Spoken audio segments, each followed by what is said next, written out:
What's up?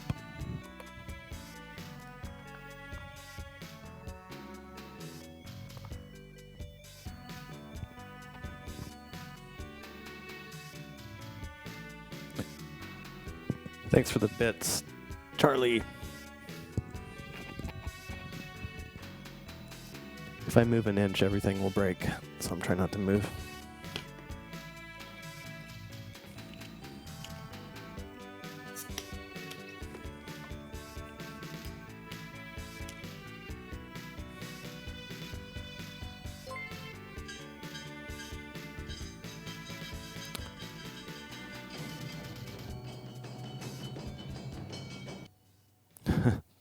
Thanks for the sub, man. Yes. I need to make a 2-month badge, which is going to just be more meat. All right, let me. I'm at a little disarray here. I feel like it's been a long time, even though it's only been a week. But let's get straight into it. Wall meat. Oh, I realized my light over here in the... Hold on a second.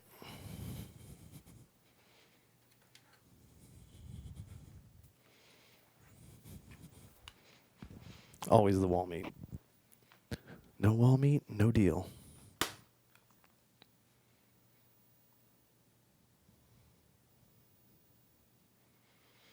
I broke 2 monitors. What? Uh-oh. Did you neck those tubes?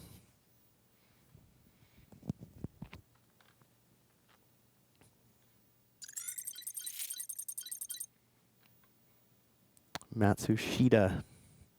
Are you serious? No way. I've never seen that happen. That's like it's like Geo8 style there. Well, I'm gonna turn some music back on because it's kind of quiet.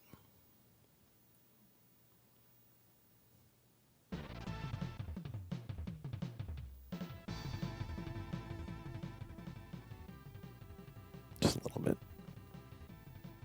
Just a little bit.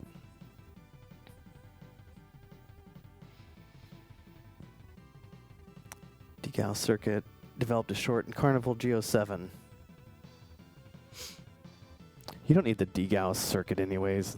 Like, you know, for like the older monitors, it doesn't do shit anyway, so it's not a big deal if it's unplugged, I think. Drinking one of my all-time faves tonight, Asahi Super Dry. Cheers.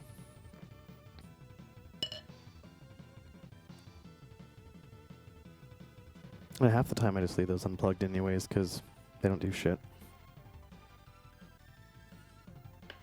Yeah, the degauss rings. Do you call it degauss or degauss? Those are the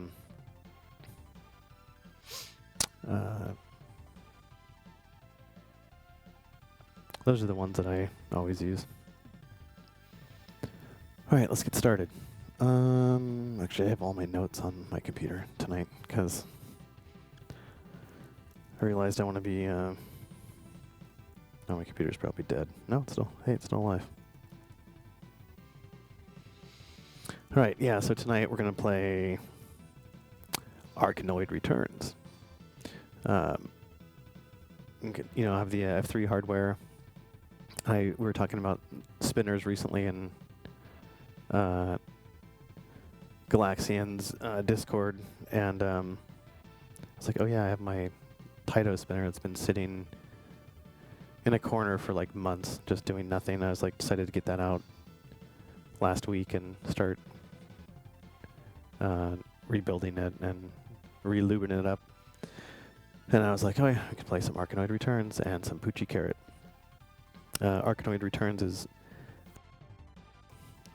Taito F3 hardware, and it is the 4th game in the Arkanoid series.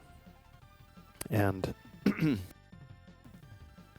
That's weird. Wonder my, I think my computer's screwing up my wireless audio here.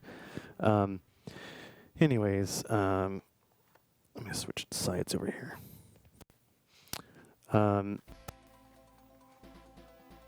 Yeah, so Arkanoid returns. I've never had a good relationship with Arkanoid because I always feel like when I was heavy into classic collecting, Arkanoid was always shit on because, you know, Arkanoid basically converted like every game. You know, you see like a lot of Q*berts, you see like every single cocktail game, you know, everything. Everything was converted to Arkanoid. And so, like, you know, for a while, people just, at least in the States, there's a small time where Arkanoid was shit on a lot, I think, by a lot of classic collectors. And, you know, when you're heavy into classic collecting and buying games and restoring them, it is kind of annoying to, you know, deconvert stuff. But, you know, it's not the game's fault. It's just what was out. And I overlooked this title for a long time, and ever since I got back into, you know, like candy cabs and stuff again, I wanted to revisit it. So, and then Puchi Carat, another spinner game. It's the only other spinner game I believe on the Taito F3 hardware, and it is pretty unique. You know, it's a lot like Arkanoid, but has like a puzzle bobble style. I think. I mean, I actually haven't played it that much. And then I will have to move the hardware over to my Vert cab, and we'll play RayForce. RayForce is a shmup in the Ray series, as they call it. You know, it's also called Gunlock, and I believe Ray. There's one other. I don't know the other. There's one other name it goes by. I went by like 3 different names. I think on the next, there's a prequel made after this on the GNet hardware called Ray Crisis. I thought there was one more. There's either 1 or 2 more. Layer section. That's it. That's it. And I think there's 1 or 2 more in the series. I kind of ran out of time today to look it up, so apologize for that. But I'm sure most of you already know it, or some of you know it. Okay. Before we get into games, though, I do a B movie. I try to do a B movie once a stream, but it ends up being once every other stream. And I usually do it at the very end. And I kind of wanted to change it up and do it at the beginning this time. And that's because I feel like at the very end of the stream, my energy is kind of already low from the work day. And I don't know. I feel like it'd be a good way to kind of like break into the stream, you know. So let's do that now. So yeah, if you haven't been here before, I like movies, and I try to recommend. It's not necessarily like a, you know, quote B movie. It's you know, a movie that's not horribly mainstream, and I like it a lot. So all right, so let's talk about it.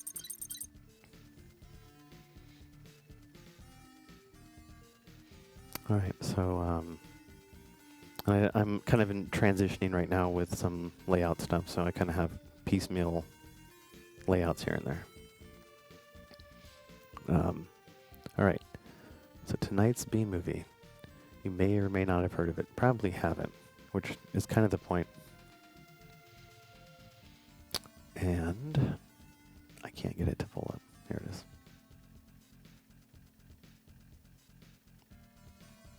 All right. Tonight's B movie is 1984 Flashpoint. I remember I saw this one night on HBO.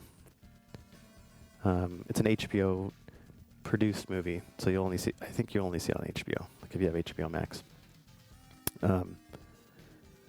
This is called a neo-Western action thriller. I don't think I've heard of that genre before, that subgenre. So yeah, I have notes over here, sorry, because I can never remember half the shit that I say. Anyways, this movie's really cool. It's directed by William Tannen. So this was this guy's directorial debut. And I looked at the other movies he made, and this is the best one. The other ones were not very good. But yeah. Just busting into why you should watch this movie right away and spoiling one fact about it is it's scored by Tangerine Dream. So that alone, as I was watching this, the way that Tangerine Dream scored this movie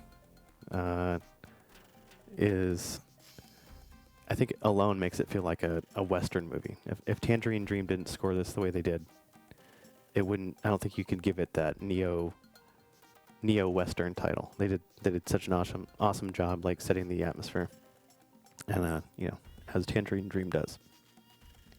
But basically, just a quick nutshell. This movie follows 2 U.S. Border Patrol agents, played by Chris Christopherson and Treat Williams. Chris Christopherson kind of plays like this, not old, but he's kind of getting old in this movie already, and this is 1984. The more seasoned Border Patrol guy, and Treat Williams is his partner, and Treat Williams is like, he has like good integrity but he's like a loud mouth, and he's kind of a screwball. And basically, their jobs, they're just to go out, and they're in like this very, very remote part of the border. There's never ever anything around, and they get bored and whatever. Basically, they're doing crappy at their job, and the FBI comes in and wants them to plant these sensors around that will detect movement to kind of help them find people that are crossing the border. And kind of reminds me of Tremors, that little small segment, but it's kind of funny. Anyways, yeah, Treat Williams is awesome. He uses like every reckless language in the book, and he really makes it entertaining. And not to get too much into it, but they basically get entangled in some life-changing, serious shit, and they have to make some decisions. And I don't know, if you kind of read the VHS cover here, it kind of shows a little preview of stuff. So yeah, I recommend watching this. A couple reasons why you should watch it: atmosphere, soundtrack, just a good fucking feeling. It's a great movie. Fourth and fifth reasons, I like the buddy cop. Even they're not really cops, but they're border patrol. But I like the buddy cop movies, and the movies where like there's like a duo or a partner kind of situation, and there's cool cameos by Rip Torn and Miguel Ferrer. Some other quick facts: box office bomb, budget of $10 million. Seems like a lot of the movies I've recommended lately have been $10 million for some reason, but it only grossed $3.8 million. But don't let that dissuade you. It is the first theatrical film HBO ever produced. So their first movie they ever produced that went out into an actual theater. Not the first movie they produced, but the one that went out to theaters. Originally written for Paul Newman and Warren Oates, which is interesting. I think it would have been, although I love Paul Newman and Warren Oates, I feel like it would have been a way different movie. And I think, I always say that, I think the last couple movies I always put in, who it was originally written for, and it's always like these huge stars, and then they always settle for someone else because there's like script issues or production issues. but it always ends up working out. And I'm going to start adding this in as one of my segments, is always putting in like a good line from the movie. And kind of near the beginning of the movie, Treat Williams and Chris Christopherson are about to head out on a shift. And Treat Williams says, well, first, Chris Christopherson says something. And Treat Williams replies, "I thought your daddy said, if you can't fix it, fuck it." So, yeah, that's the line. And there's a lot of good one-liners in it. But yeah, if you have a long, boring weekend and you want to zone out to something, I feel like this is the perfect movie to do that. So there you go. You should watch it if you have HBO Max or whatever. And let's play some games. What's up, man? Playing.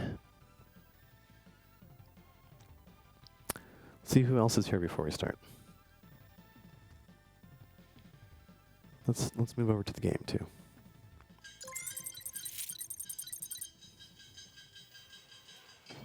What's up? El Gran Jefe. Oh, wait, is it Jefe? I can't see it. Thanks for the follow, man. Who else we got here? Charlie.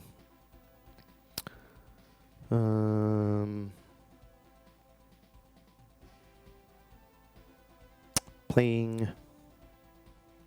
There's a couple others that came in. All right. So yeah, as always, I was having an issue with the scaler tonight, and eternally battling shit. Arkanoid Returns does have a 2-player mode, but I believe, actually, I was messing around with it, and you can do like 2 players on the screen at the same time. So it's not like split screen. It's like you can do like co-op kind of.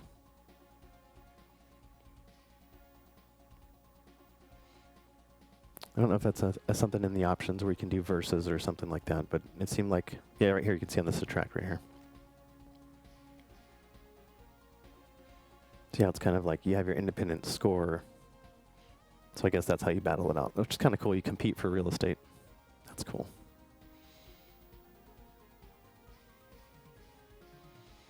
Nope, this is a standard Taito spinner, 4-gear. Let me turn off the music. Get the game going here.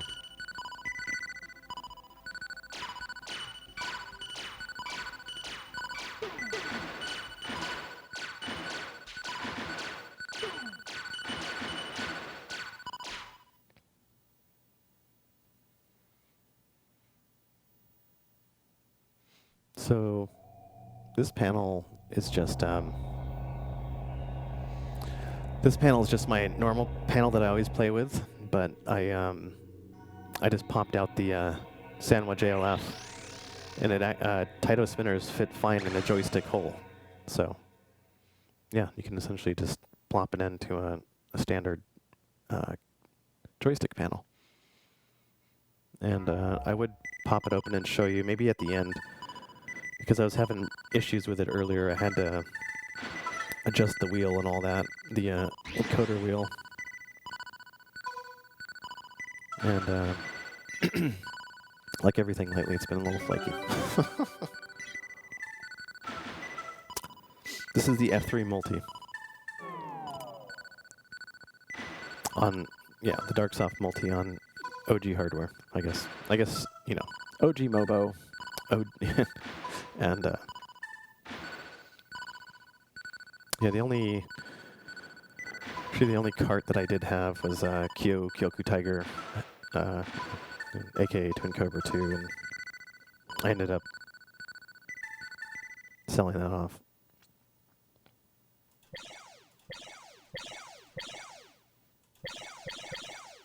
And just the camera here. All right, I suck at this game. To make sure the spinner is still working good. There we go. When I was, the wheel was dragging earlier, and I was like,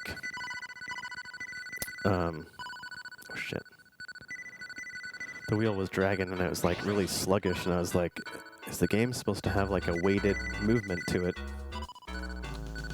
The answer is no. It's supposed to it's supposed to be pretty reactive, you know. So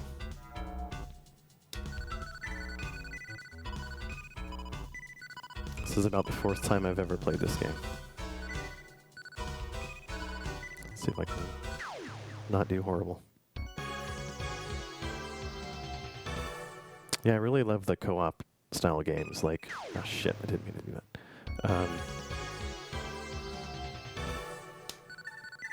That's what I meant to do. That's what I didn't mean to do. It's very sensitive. It's gonna take me a while to get used to it.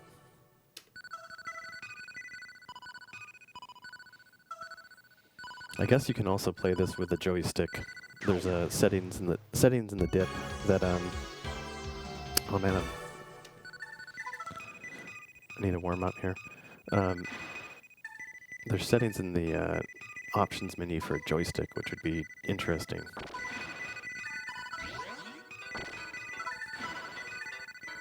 This mode's funny here with the multiple, because I do everything. It seems like I do. It's like almost like I want to avoid everything instead of grabbing it. Almost like I'm playing a shmup. It's like more confusing when there's multiples.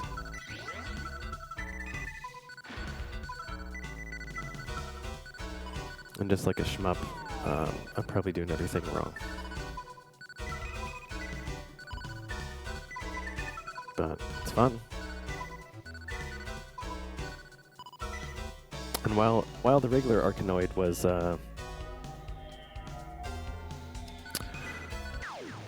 while regular Arkanoid was a classic game killer, you can't really say the same for this, because at this point, you know, there wasn't much out there. Post-video game crash, and you know, I don't even think I ever saw this in the States, to be honest. I didn't really see much of any F3 games. Like I was saying last stream, when we played Elevator Action, I feel like the F3 was not very popular in the States, and I don't know, maybe like, maybe I saw Hat Trick Hero for some reason, but I thought there was also maybe a, or that could have been, you know, like a Neo soccer game or something, but, yeah, I feel like the F3 was like, not that great in the States for revenue. I know in Japan and Europe and all the other regions, I think that it's obviously a different case, but in 1997, I think America kind of moved on from this kind of stuff, and in Japan it basically never died. But that's fine, at least we still have it to play.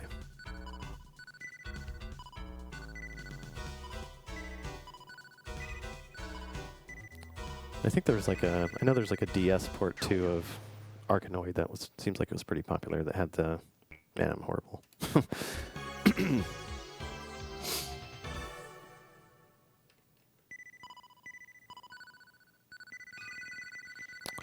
Co-op would be really fun. I need to get another spinner. I think you can even put in the dips if you want to do, wait, no, you can't do that. I was going to say, I thought you could maybe do one joystick and one spinner, but I'm pretty sure you can't.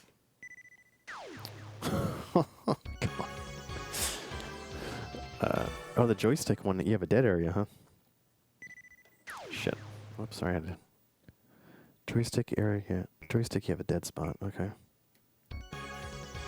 That would be frustrating. It's like you almost have to keep on moving with a joystick. I mean, you kind of do anyways, but...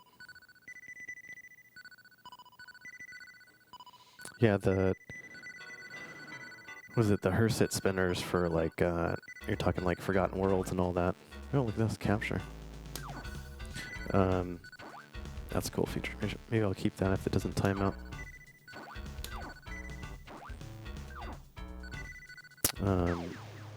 You know, Forgotten Worlds is an expensive title, and it's all right. And I know the Hersit spinner has like the button too, right? And that's a lot of money. Like the game Forgotten Worlds is a lot of money, and so is the spinner setup. And I don't know. I can't really justify it.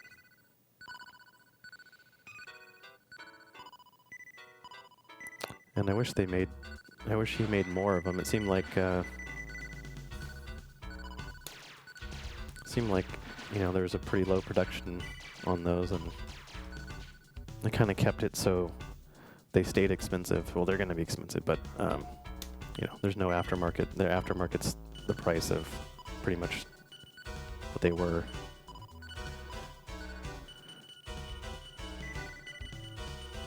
Oh, this is cool. This is probably the first spinner game I've played since like Omega Race and owning Omega Race and Tempest and all that, so I'm not used to it at all.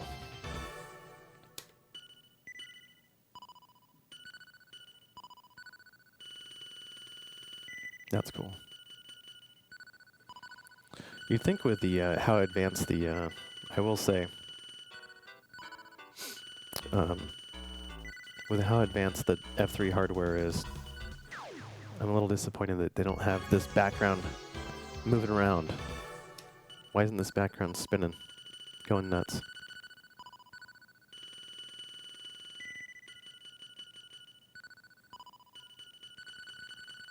Get over there. Shit. Oh, one left. And it seems like you're, oh, there it goes. Okay. What do we got here? I wish you can control the direction when you,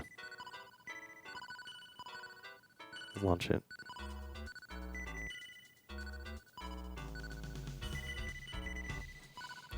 But yeah, I found this joystick. I think it was on, or the spinner on Clav.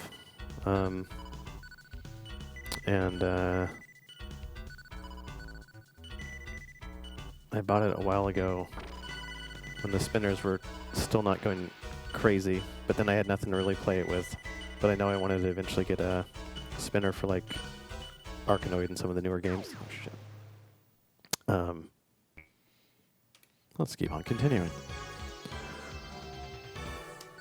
And what I didn't realize is that I didn't have any. I was trying to find some something to grease the gears today because it was so noisy. Like there's like four or five, I think. Well, they call it a 4-gear, but I think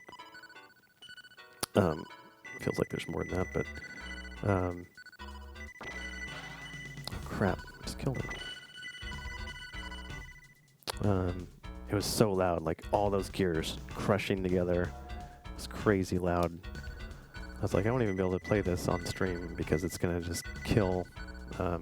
Even though I have like the noise canceling mic, it's gonna be so loud. But I found this. I couldn't find my lithium grease, so I found this CRC plastic lubricant, and it's not really. It's more of like for connecting two, like, you know, let's say Molex connections or amp connectors together. It's not necessarily for like gears, but it's basically a silicone spray, which is what a lot of people use for these anyways. So it's not as heavy as a grease, but it's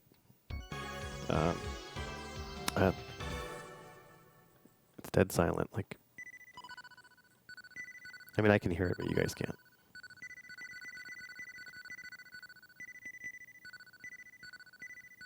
Oh crap, I was zoning out and get that power up.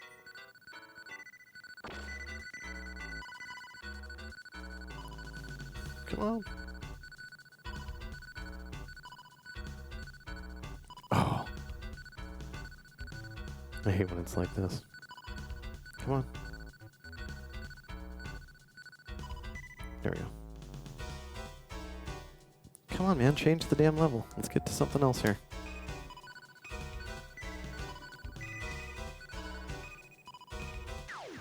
God, I can't, the movement's like, it's very twitchy.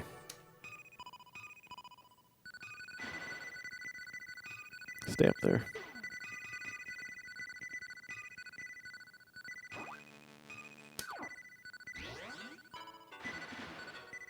Oh, that giant paddle. Has anyone else here owned any Arkanoid stuff?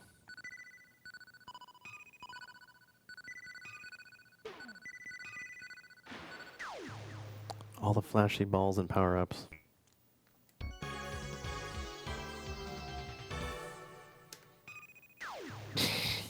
Wow. Okay.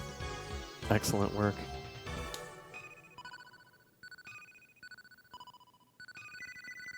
Yeah, I was surprised. There's also a 2-gear. Oh shit.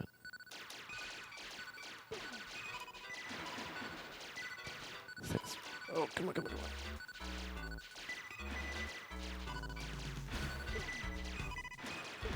Damn it. I thought I had it.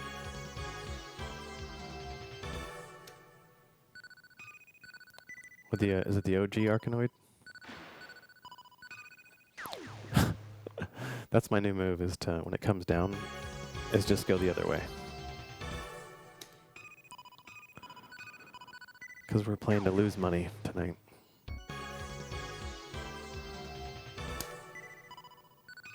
Nice little snail background.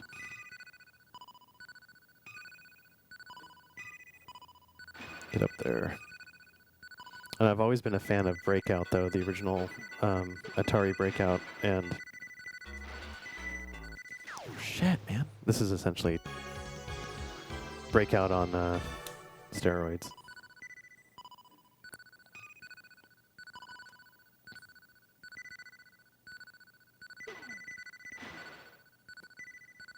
I was trying to think if the funnier thing about setting this up was shit. Get it. Was oh, nice. It's probably worth more than the cabinet. Those 2 spinners. It's kind of funny. It's like watching trends with how much stuff rises and I don't know. It's funny to see like how what stuff goes up in value and what doesn't. Like, so like 4 or 5 years ago, people could give 2 shits about Arkanoid, and then like the last maybe like year and a half, people started getting interested in it again. And I'm talking about from the classic collector peeps, not the people that have candy cabs and all that, because a lot of the people that have candy cabs, again, are interested in a lot of the Japanese games. And, you know, I've been playing these for a while, but, yeah, it seemed like, you know, people here and there would talk about Arkanoid, but now it's like a lot of people are after it. I know they, I think they released, was it High Score Saves has that multi-board or whatever? Or maybe it's just like a satellite board that can go on. Is it the original Arkanoid? Where you can play, what is it? Can you just play Arkanoid and, is it Tournament or Revenge? Or can you play all 3? So it seems like that, you know, whenever one of those comes out, there's always like a resurgence in hardware and controls, and everyone's scrambling because everyone else is scrambling. Some people scramble, it seems like, and they don't know why they're scrambling. They just want to buy it because everyone else is buying it. But it kind of makes it interesting because, like, it feels like there's like some energy put back into the hobby and stuff. So it's kind of, it's cool and frustrating.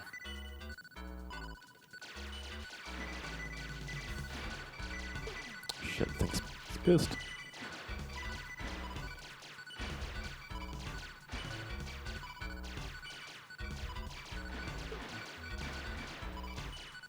Oh, damn.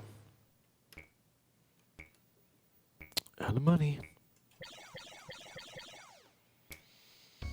Yeah. The thing with the original Breakout is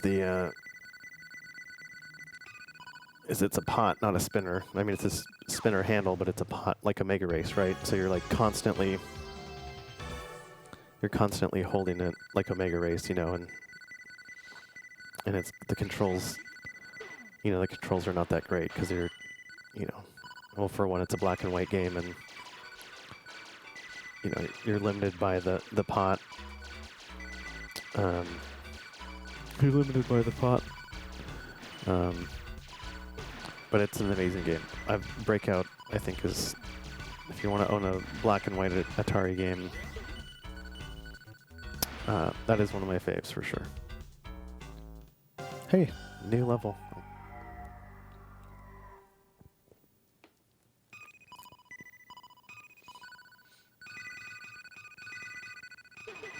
Also, furthermore, beyond Breakout, I actually like Avalanche better. Well, Avalanche is cool too. I mean, you know, maybe not better, but to me, Avalanche would be more desirable. It is the reverse Breakout, like Kaboom on C64, with some killer artwork. It's black and white, you know, has that, but I don't know what half the shit that I'm hitting does, so there's that too. Could probably be doing much better, prioritizing what I'm getting.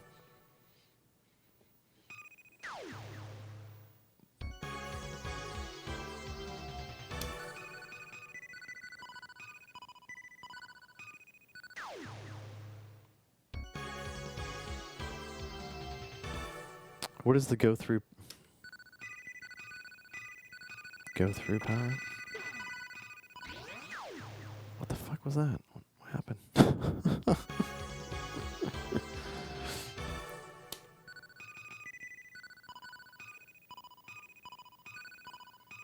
I need to read up on what all this stuff does. Obviously L is laser. That is death.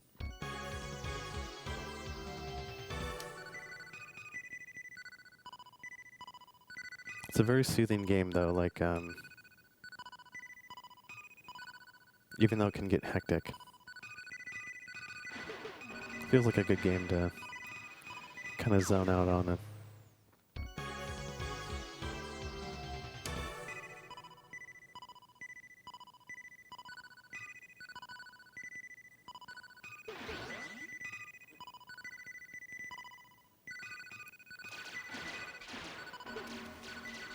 Oh, crap.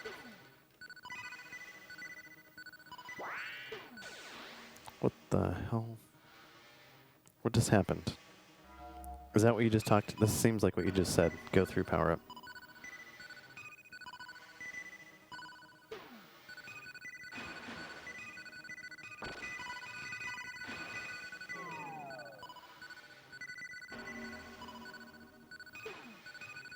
I'm going to turn it up a little bit here. With that damn laser.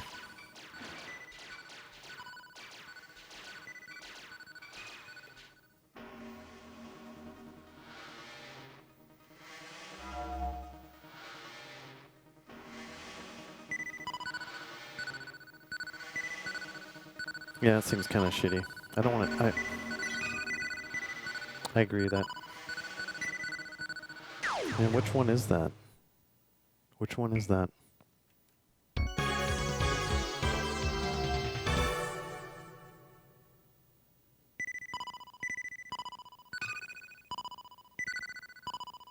I need to not get that power up.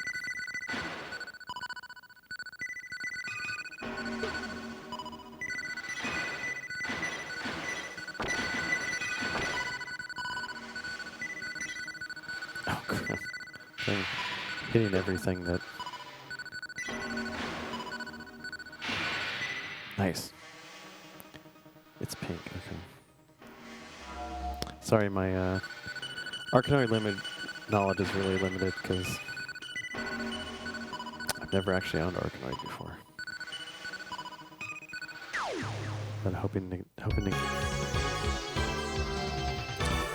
the boards are up there though. Seems like the boards are going for you know, 150 to, I've seen up to 250.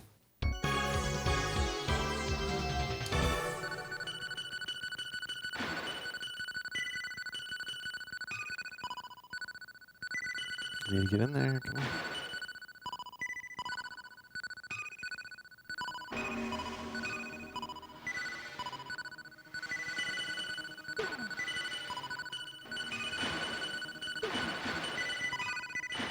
Ah, dang it. Continue, continue, continue, continue.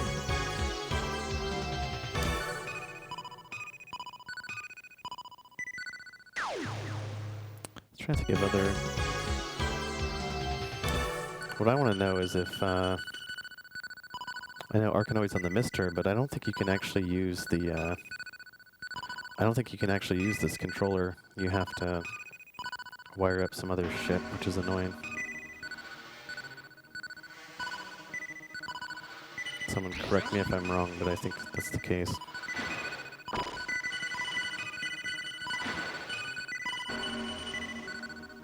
God damn, I knew I was gonna hit everything.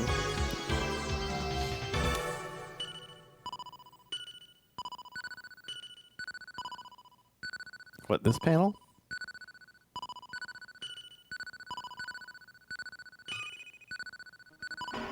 I want more life, fucker. Hey, Dad. Playing some, Arkanoid Returns. Oh, the official. Oh, yeah. The official panel. I looked at... And they're only ever in the, like the app... They're only ever in the Astro, panels, right?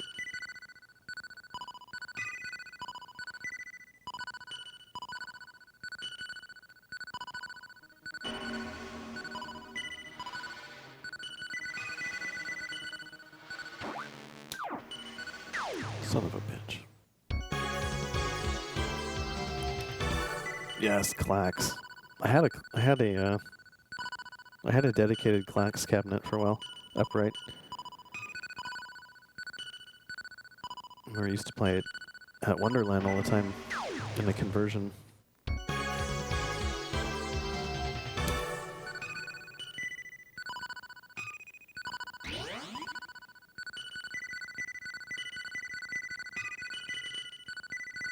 I feel like I'm playing like some... Shit. Of course. Oh. Oh, shit. Get up. Oh, oh! I didn't know those could bounce off.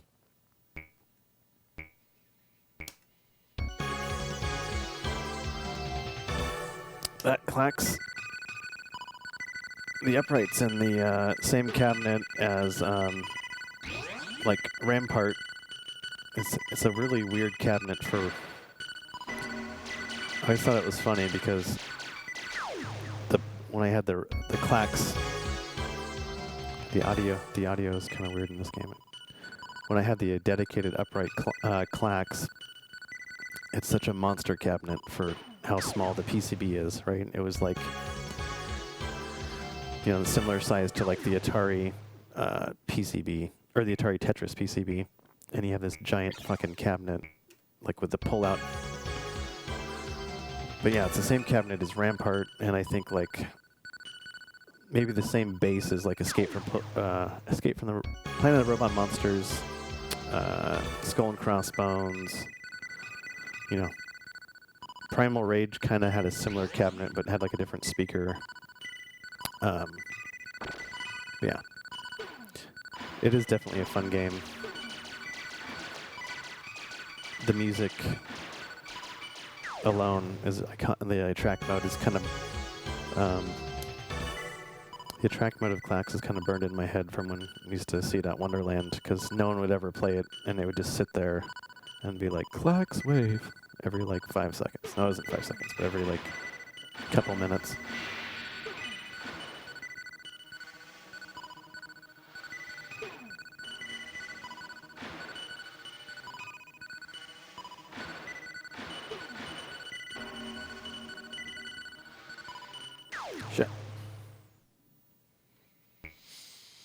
Yeah, I think the yeah, puzzle boards are good for. It's a good for. I agree. Like they're good. My wife likes Tetris too, and but I always thought the Atari version of Tetris was pretty weak. Like, I don't know. I don't like how it plays. And after Tetris 99 came out on the Switch, man, that plays so good. What I really want to play, and I haven't yet, is Tetris Grandmaster. I want to play that. I want to get the Taito Type X hardware and play TGM3. I know some people say, I think some people say maybe 2's better, but yeah, Sega Tetris. I haven't played Tetris Effect yet. Is that pretty good? Oh, you said it's good. I like the segue we're on of Tetris. I want also, are you talking about Sega Tetris, or are you talking about, they also had Block Seed, right? Block Seed's pretty fun. It's kind of like a combo of Tetris and, I don't know, it kind of feels like this too, because it has like the laser and has like some power-ups, which are really cool. But I have Block Seed on the System 18 and System 16 multis or whatever. I did want to play that at some point, but yeah, the Sega Tetris. Are you talking about the newer Sega Tetris for the monkey?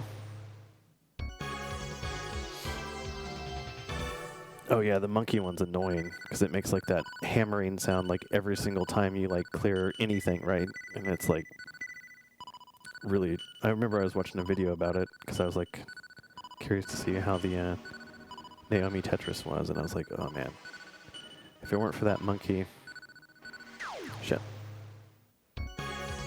horrible sound. But there's like a couple of Tetris, I think, on Naomi hardware. Get it. Nope. There we go.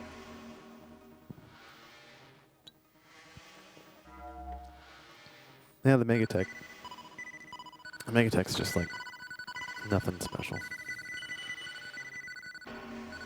No! 800 continues. So I'll probably do... Well, that's satisfying.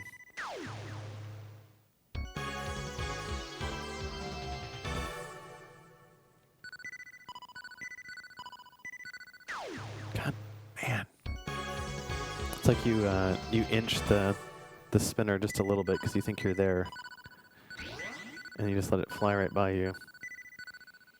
Here's the...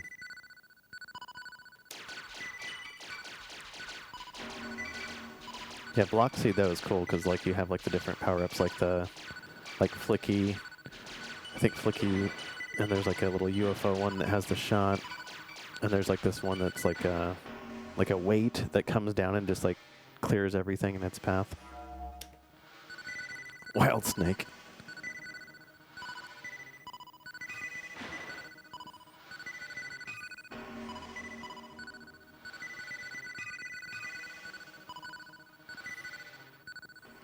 Shit.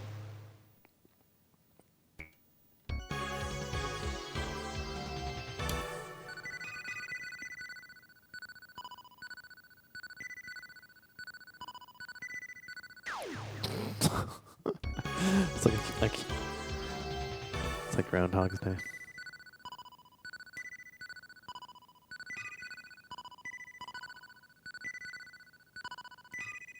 Let's see, how are we on time? We got...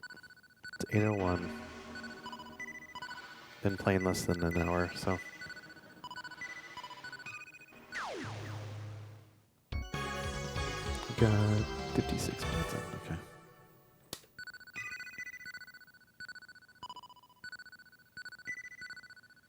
We're going to play Puchi Carat next.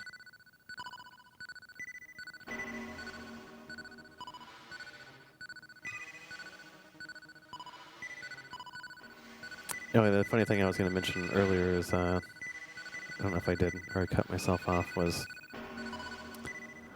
so I was installing the spinner in the panel, and I was thinking about the original Arkanoid in my head, and so I was putting it into the other blast to my left, and which is my vert cabinet, and I was like, yep, Arkanoid's a vert game, you know, Tate game, whatever, and then I was like looking at some screenshots just to like read up about it. I was like, oh shit, they made it horizontal, and I was like, god damn it, had to take the panel out, put it back in the horizontal cabinet. It's frustrating.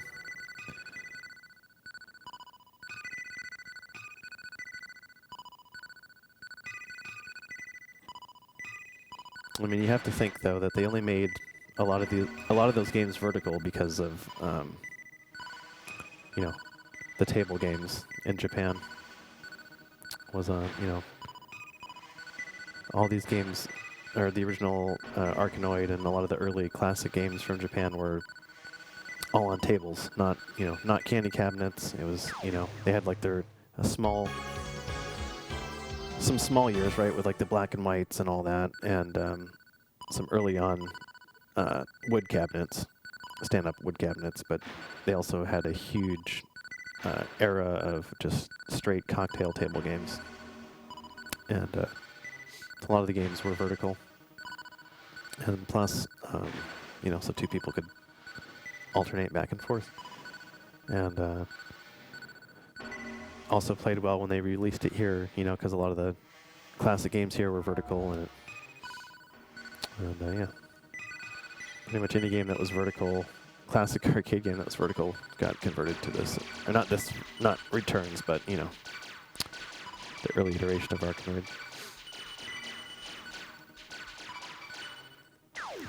Shit.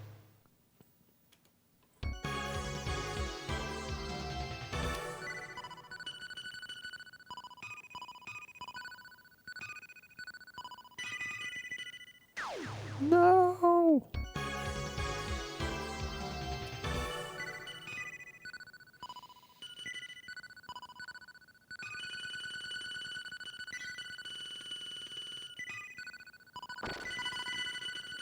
God damn it. I did it again. Just avoid everything when that happens.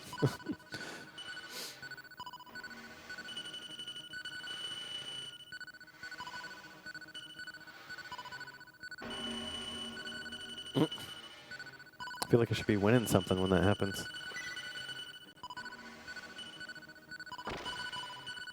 Fuck.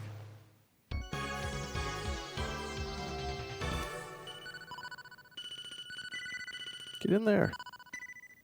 Oh, I had the laser. Damn it. Let it count down so I can have a beer.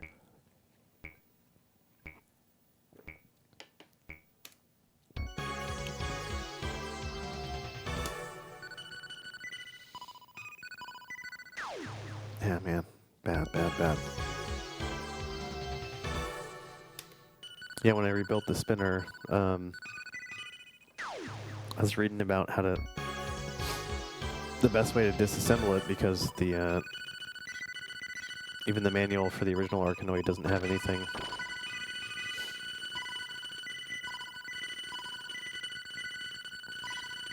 Oh, laser, give it to me. Quick. Nope, okay.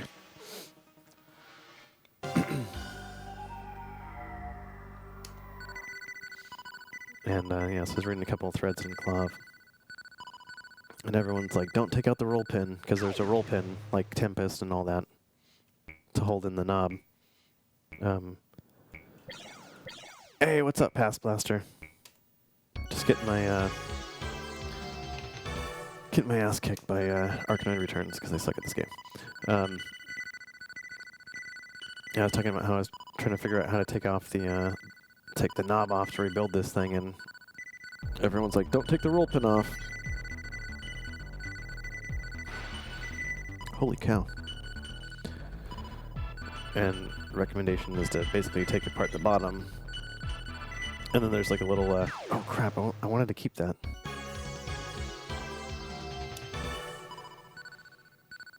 Yeah, recommendation was just to take off the bottom and then, you know, let the gears fall out, basically take out the opto board. And then there's just a C-clip, or E-clip.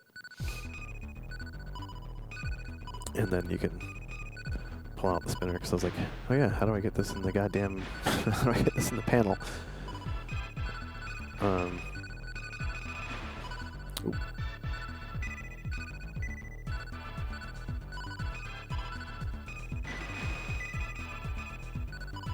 And I got it together.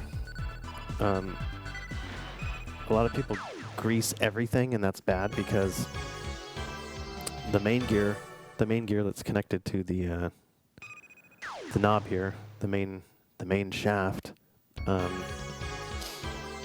If you lube that whole shaft, the knob will just spin and nothing will turn. It'll just catch like every 5 or 6 turns.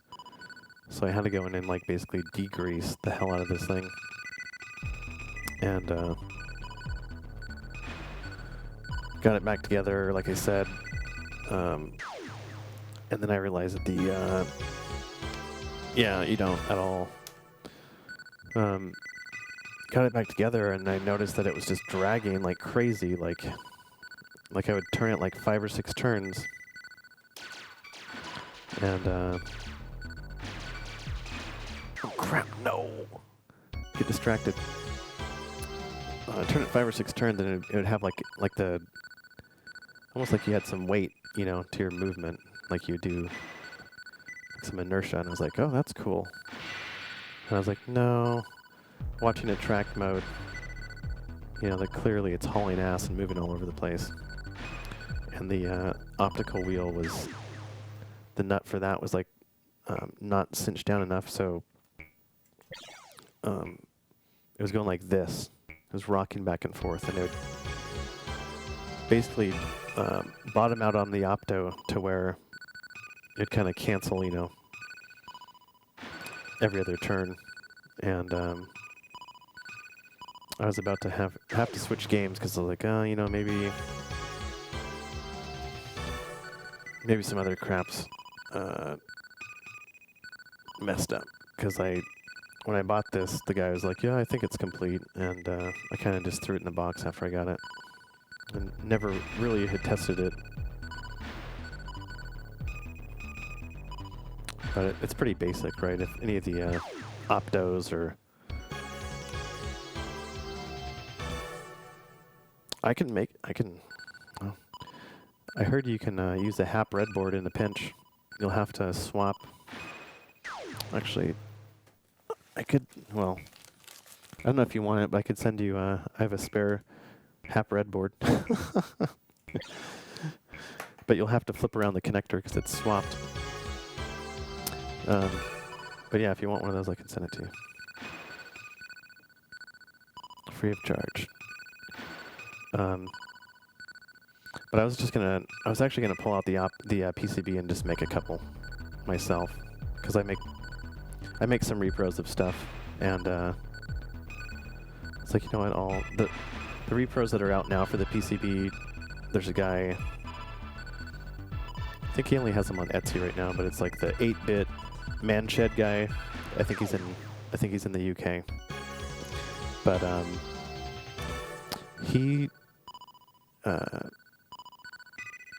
he sells it blank, so you have to buy the opto and, you know, a couple of resistors, which is no big deal. But I was thinking about just whipping up a couple of the PCBs myself and selling them complete, because it's kind of an annoying thing to source parts for. If you're just, you know, if you're buying it, then you're buying it because you need it. You don't want to fart around with sourcing like those optos and all that.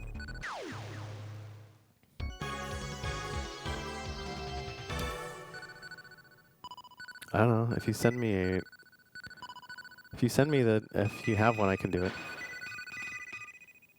I've done like a lot of complex PCBs, but those, you know, stuff like that's really basic.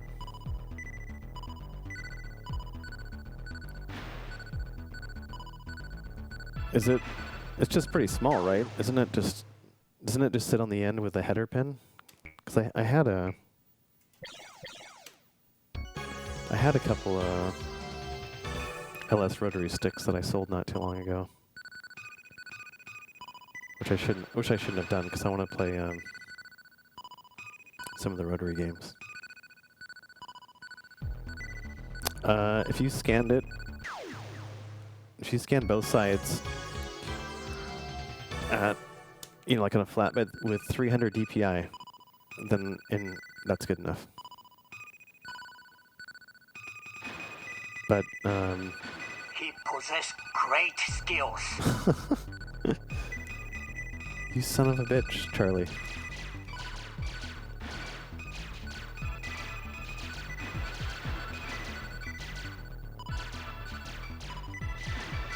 Not like you can do much with it, though. You can play Cal 50, right?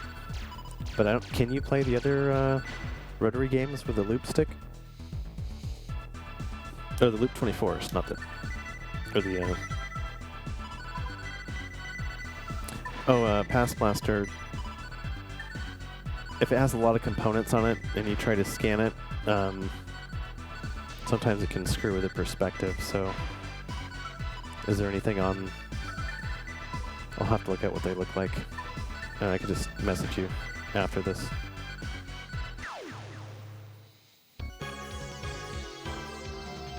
But yeah, I can send you the half breadboard.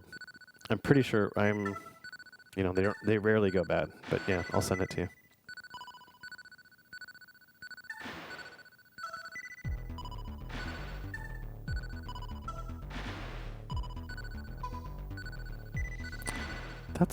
That's crazy that those sticks cost so much, and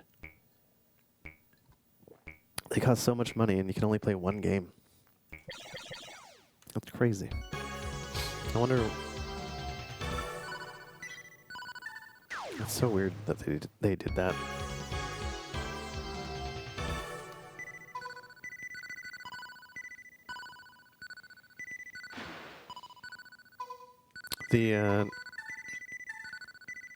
I don't know. I'm not a huge fan of the SNK rotary games, but I think kind of like spinner games, that's kind of like the allure of it, is it's it's like a different, unique control, and kind of makes it fun even if the game's not that great. So that's probably why I would be interested in it.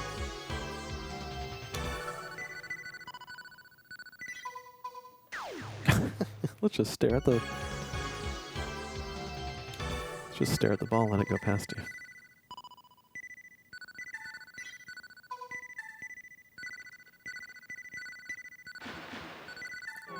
S.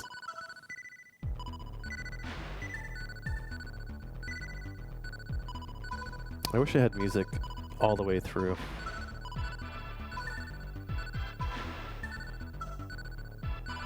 Come on.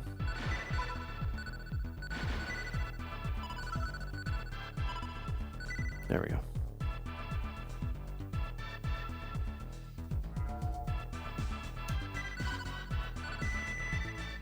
Oh shit. Sounds like Mortal Kombat. Da, da, da, da.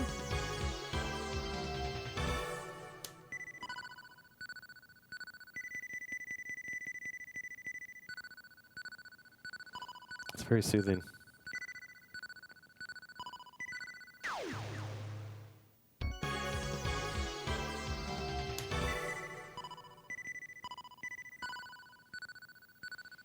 Charlie, that game was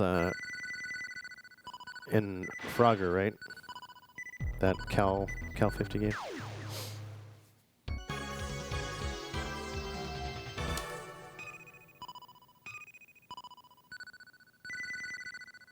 No!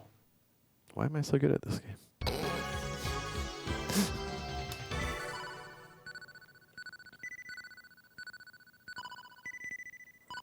I wish for the button you could launch it left or right.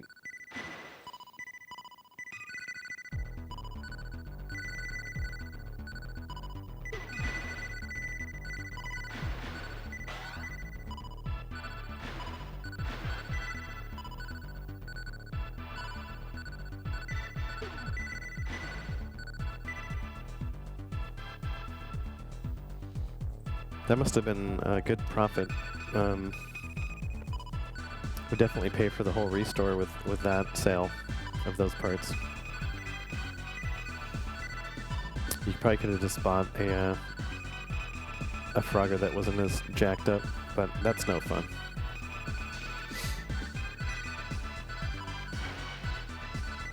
Yes, look at that. Holy cow.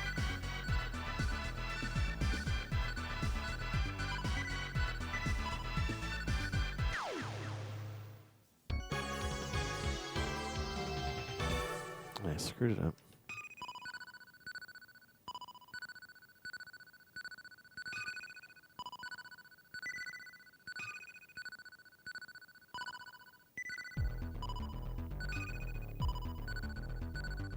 Send off a wild one. I had the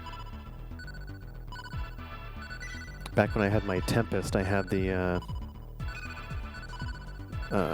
what was it?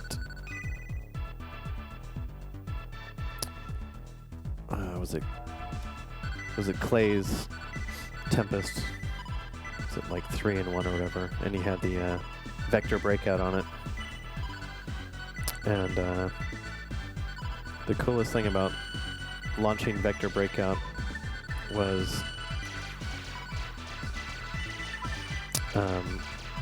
the attract mode was just a vector Atari logo.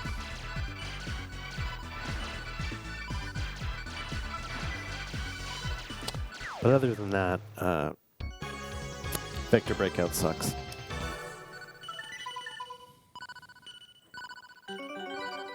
It wasn't that great. It was very flaky.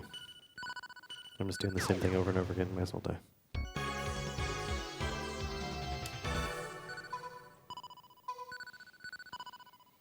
Are you running the big kit in that Frogger?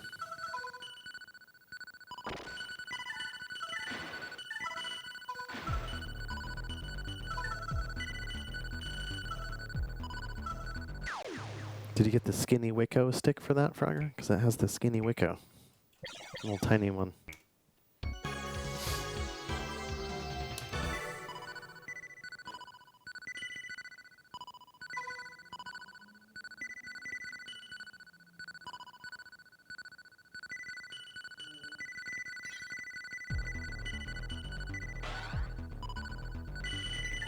Holy shit.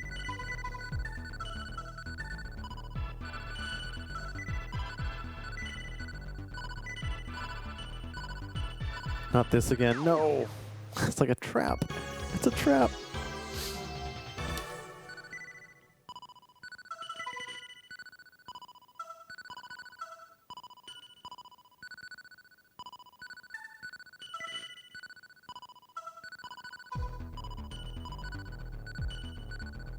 Get some Mega Touch vibes with this music.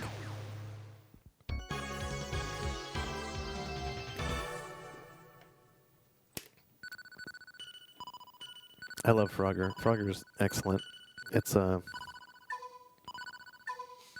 always say it's a lot like Qbert. It's a very popular classic game that for some reason you never see Frogger and Qbert in collections. Both, like, obviously Qbert was more popular franchise-wise, like with branding, but you just never see those games. You always see like Donkey Kong and Galaga and all this shit. Same boring stuff over and over again. So whenever I see a collection with Frogger or Qbert, that's when you know that they like have good taste in games. Cool thing about Frogger is, you know, that was a time when most of the games had a single soundtrack. You know, you'd play it and it'd be the same soundtrack over and over and over again. But Frogger has so many good, I don't know how many, but it has quite a bit of music change-up, which is really nice.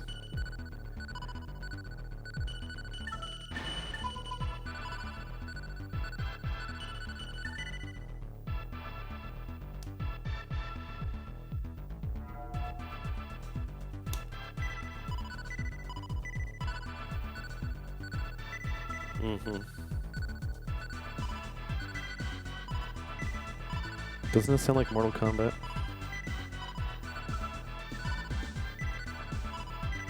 You just kind of have to think about it.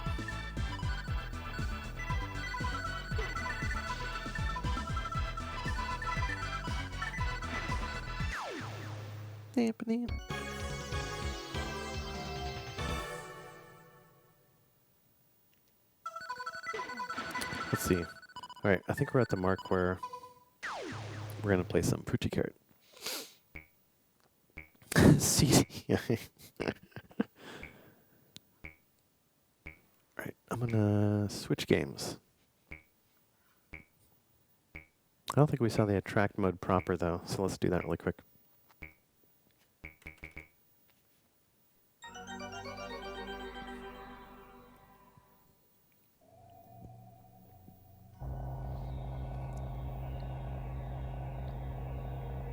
I always do the attract mode.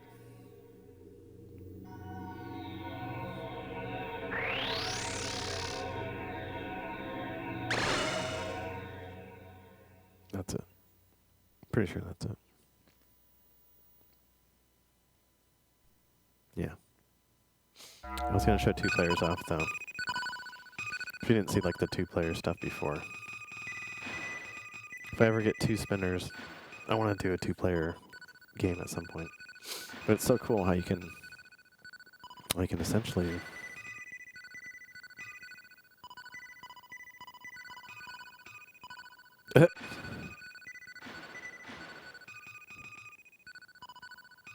Uh-oh, you may have a problem. Alright, I'm gonna flash over to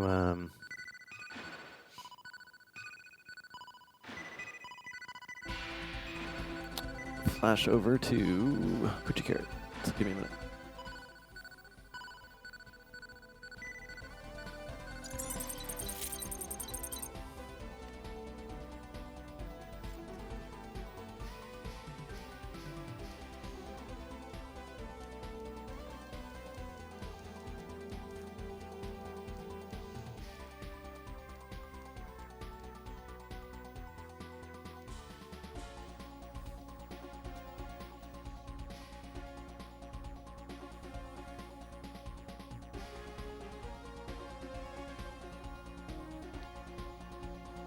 What's up, Sand Farm?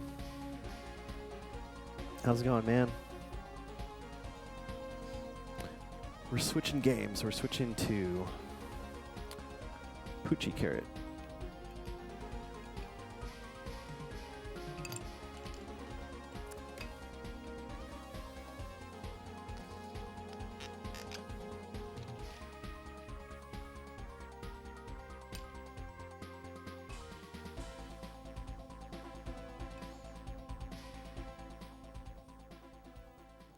NBA. Who's playing?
Yeah, I feel like it is too. Let me adjust it.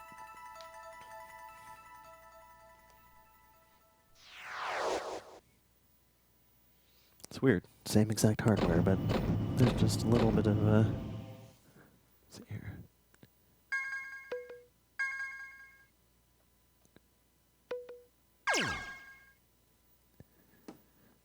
Yeah, I think that looks better.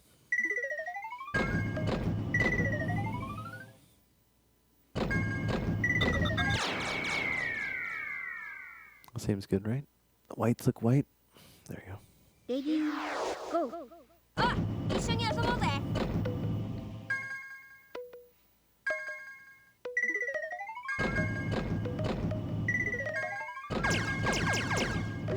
最高だわ。行くわよ。いいわ。もうエキサイトしちゃう。そっち行ったぜ。少ないわ。攻めちゃいや。All right, how the hell do you play this game? Let's see. I'm gonna watch the attract. It's like Ghost Slop and Puzzle Bobble, essentially.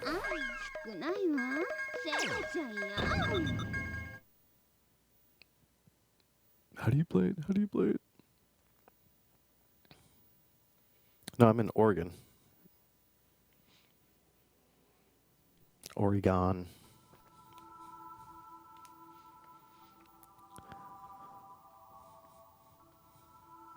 Rainbow ball that pops them all. Is this a poem?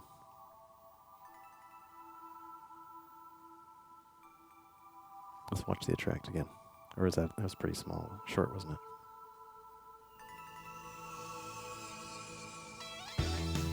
Yeah.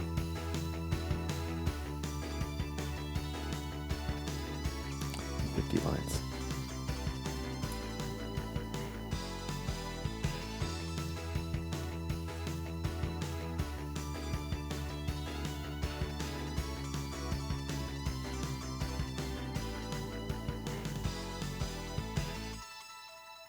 Yeah.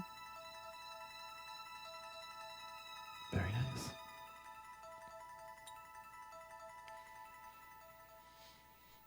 Also, got some more cognac. This one is from another distillery my wife went to.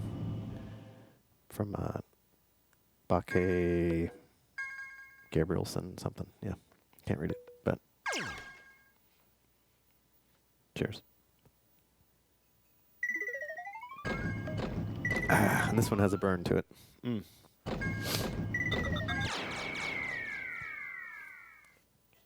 All right. Oh, I guess I should have read that part. How to play.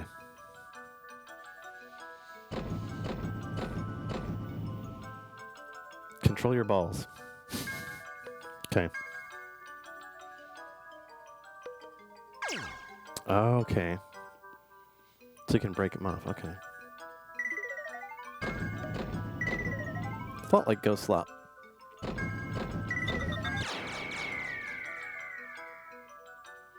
Give it all you got. All right.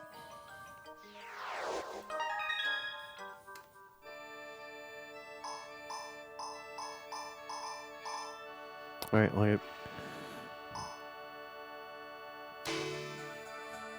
I could have done... Could I have just done only player? Just one? I'll do beginner.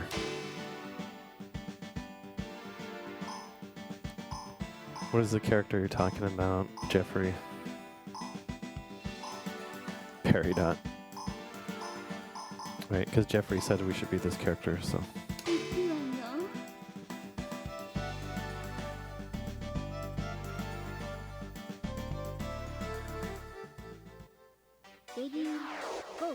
Right.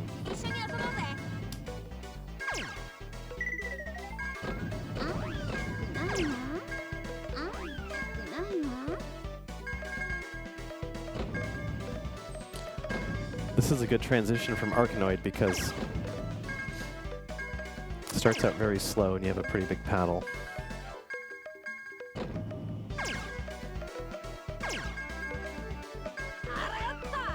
Shit.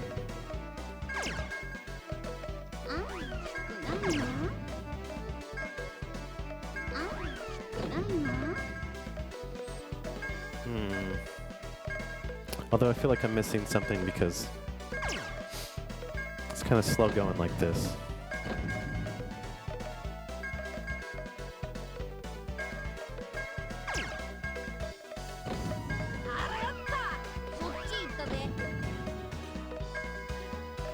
seems like the matches can last for quite a while.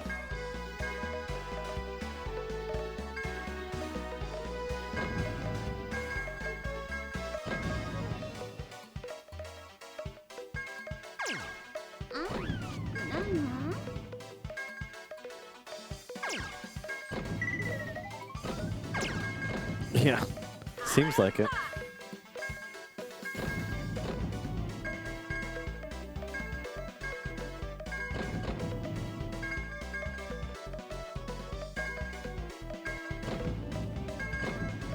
I almost need more shit on the screen to hit because it's like you're just hitting thing after like one at a time. Need to get up there. I need to get in straight.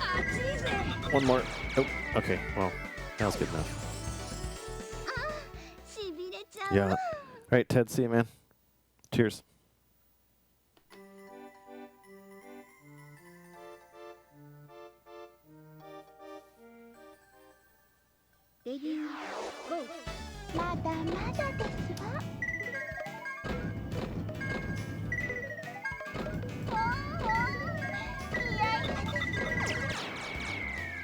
Oh, that was all right. That was easy, I guess. If you just do just single player mode, then is it just like an endless thing or something? Because there's player versus computer and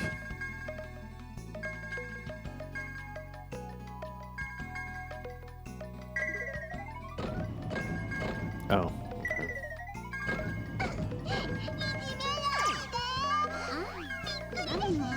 Is that what you usually play, or usually play just single player?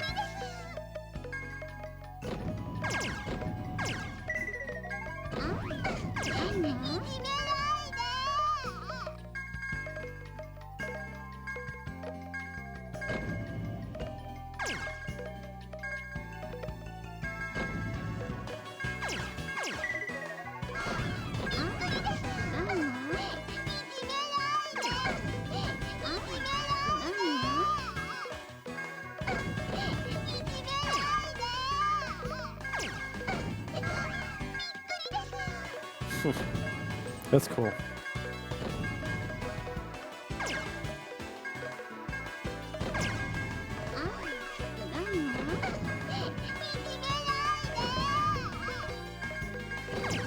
All right.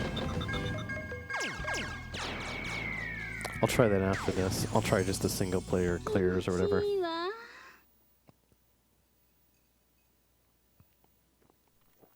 I'm just used to like these, oh, okay. I guess that's it. Oh man, it's so good, like, with a spinner. Like, all entering initials could be done with spinners on control panels.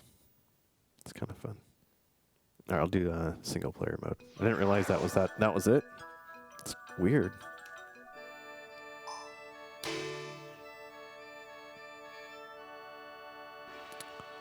$200 lines. 50. I will do beginner again, and then if I...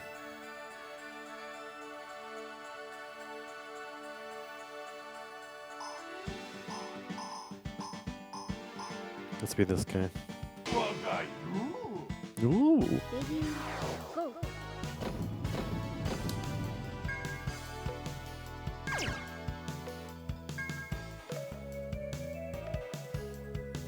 I love the full color graphics, like the huge sprites. It was a cool era when they, like the original Puzzle Bobbles, they just have like the little characters, and it's cool how they just started, I think there's a couple Konami games, and I think there's some Pass Blaster, you play a couple of like puzzle, what's that puzzle cave game you play?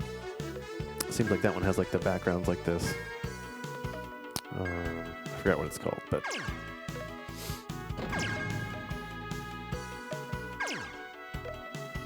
I loved when they started adding like that full characters in the background, the panels.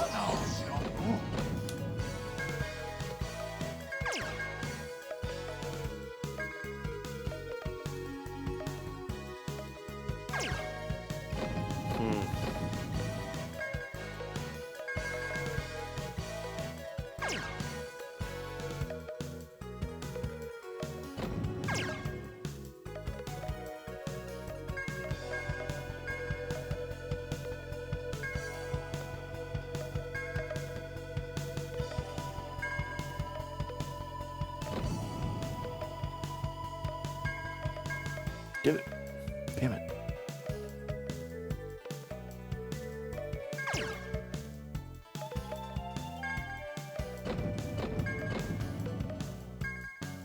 I need to get that.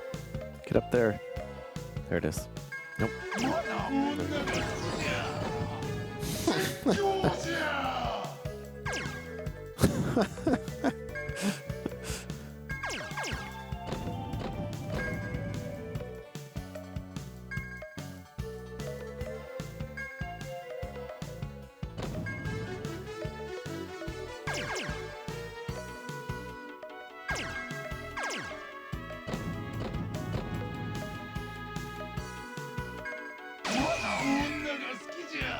This guy needs to cool it.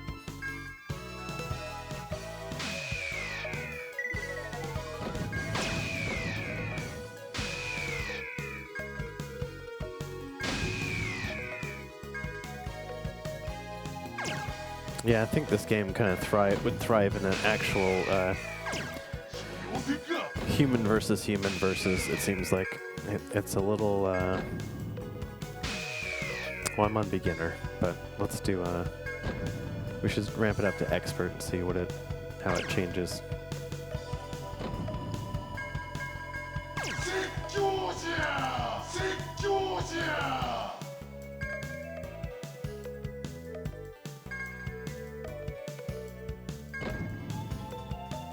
I want to go a little bit higher than that.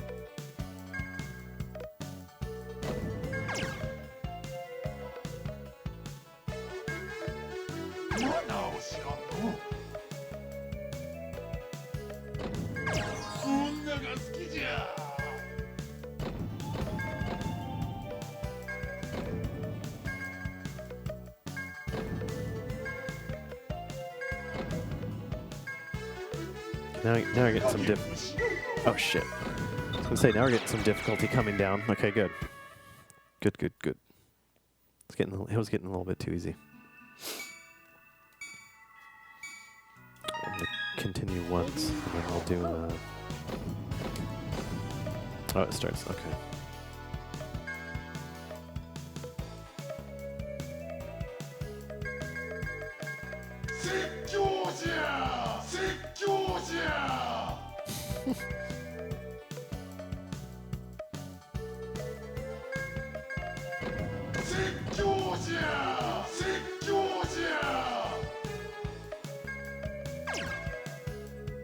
Those angles going.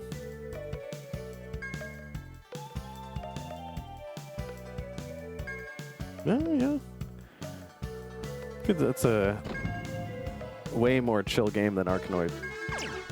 Way more. But it has like a lot more going on too.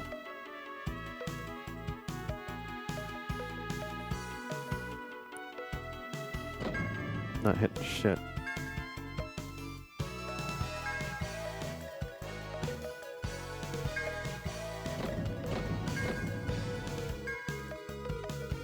Come on, get up there.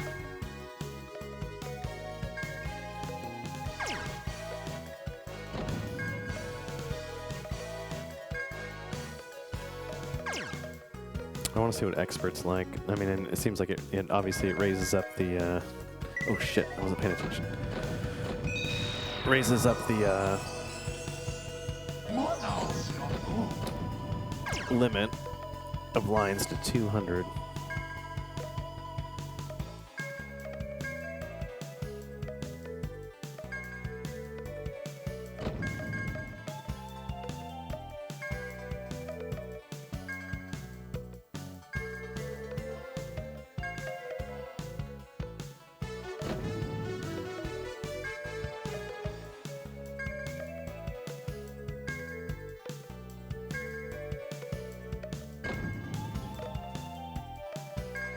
The global VR cab, Jeffrey, is that like those ones they made in like the they had like all the logos plastered on the sides, and they had like an upright and a cocktail one.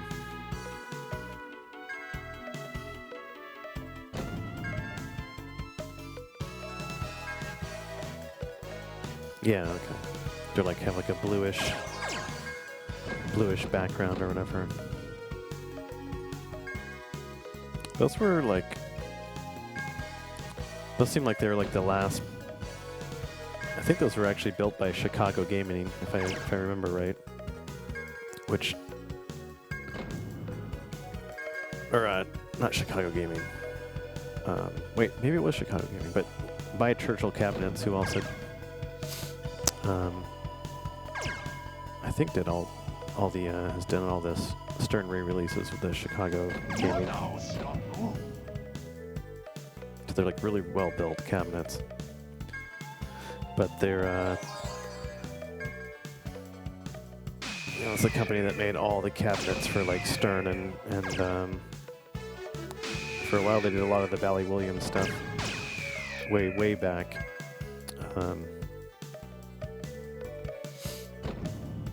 But yeah, and I think that was like the last production, it seemed like the last commercial production multi that actually had a CRT in it. And they're actually built really well.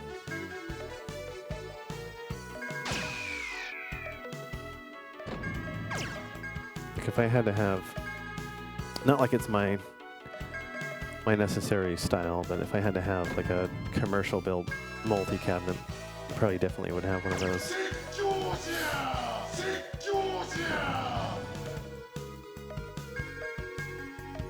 I think towards the end there, I remember seeing them at a lot of restaurants and stuff. The Last Hurrah.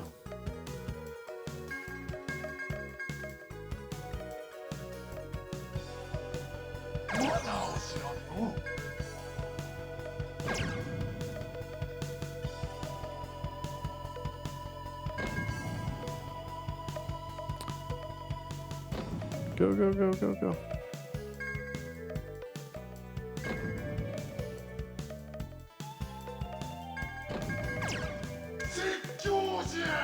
Oh, you like that.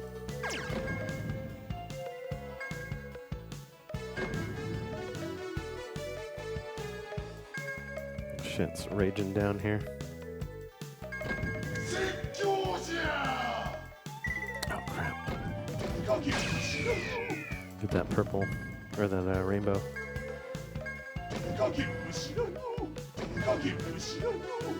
Oh, shit. Get over there. Whew. Okay.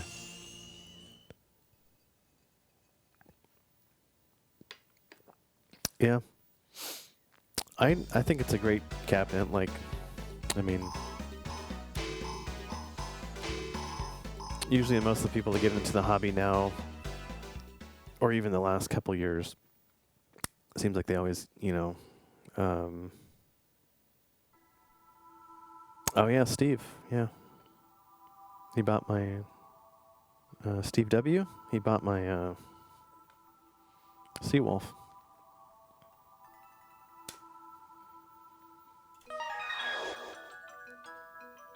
And I think some of my other, about some of my other parts too. Let's do expert. Yeah, I think it's a good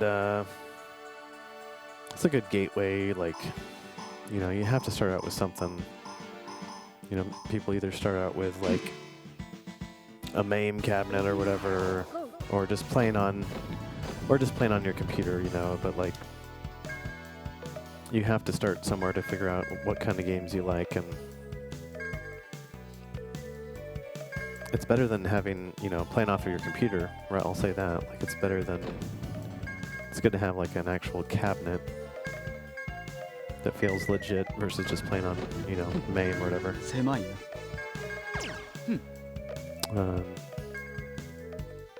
You know, like, I've been reading now, people are saying that Who would have thought that now people are getting into collecting with by buying arcade one-ups, which is kind of, I never thought that would be the new thing to get into actual collecting.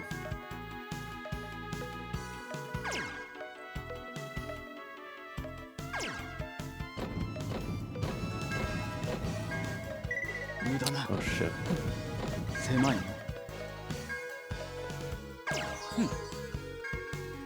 Yeah, expert mode feels a little bit more my speed because it's shit, just keep on hitting the same thing over and over again.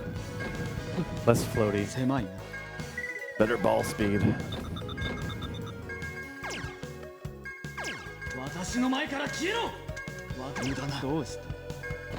It actually makes it easier to play when there's more speed because you can kind of get your shots up there faster. Plan your next move.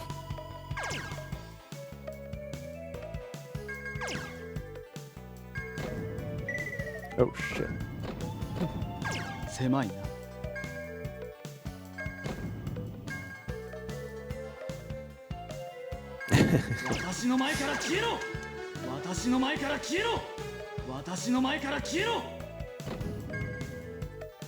Does it still work, Jeffrey? Shipping a game that far with something that's so like Seawolf with so many moving components, I was really worried that it wouldn't arrive all right. But I did a lot of work on that. I don't know if you saw my thread on Clav about kind of doing some refurbishing on it and all that.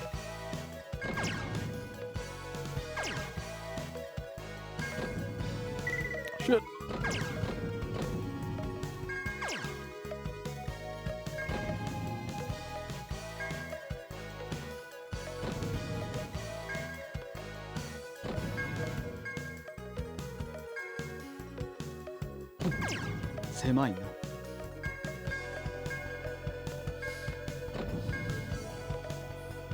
Yeah, I think.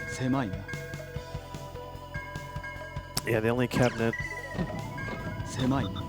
Oh fuck! The only classic cabinet I have left now is my Space Invaders. Yeah.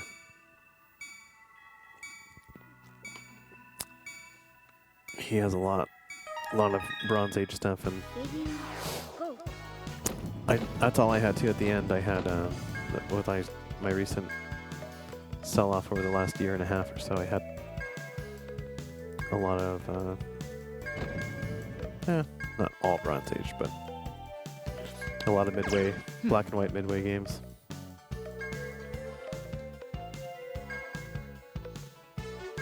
You know, you kind of go through,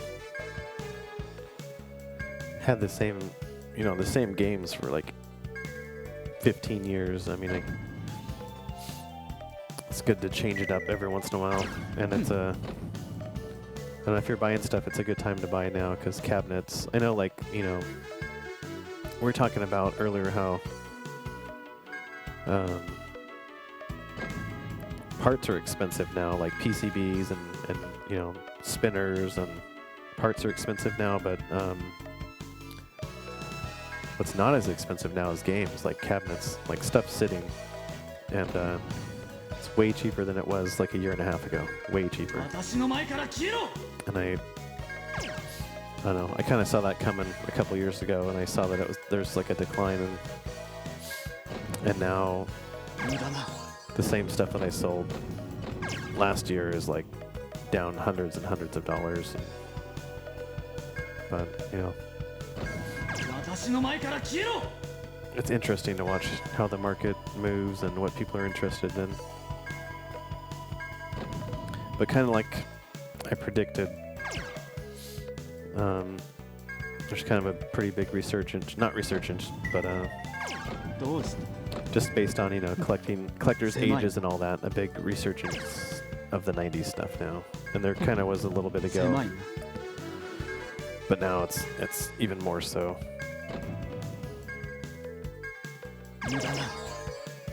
It's interesting to watch those people come into Clav and it seems like it's kind of taken over. Like there's not as much restore threads of classic stuff. There's newer stuff, and it's very interesting.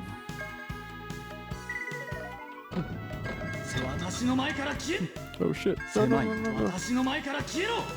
No, no, no, no. No, no. Oh. 28 lines out of 200. That's not very good.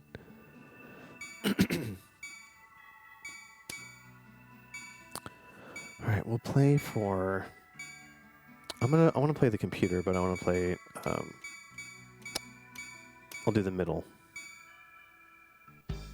Yeah, Neo Geo stuff's always been nuts. Like my first cabinet, 2006, was an Astro City, and I bought a Neo Geo 4-slot for like $50, and I bought Neo Turf Masters, not because I even knew what it was at the time, because Neo Turf Masters, you know, wasn't really out in the arcades. I never really saw it much. Let's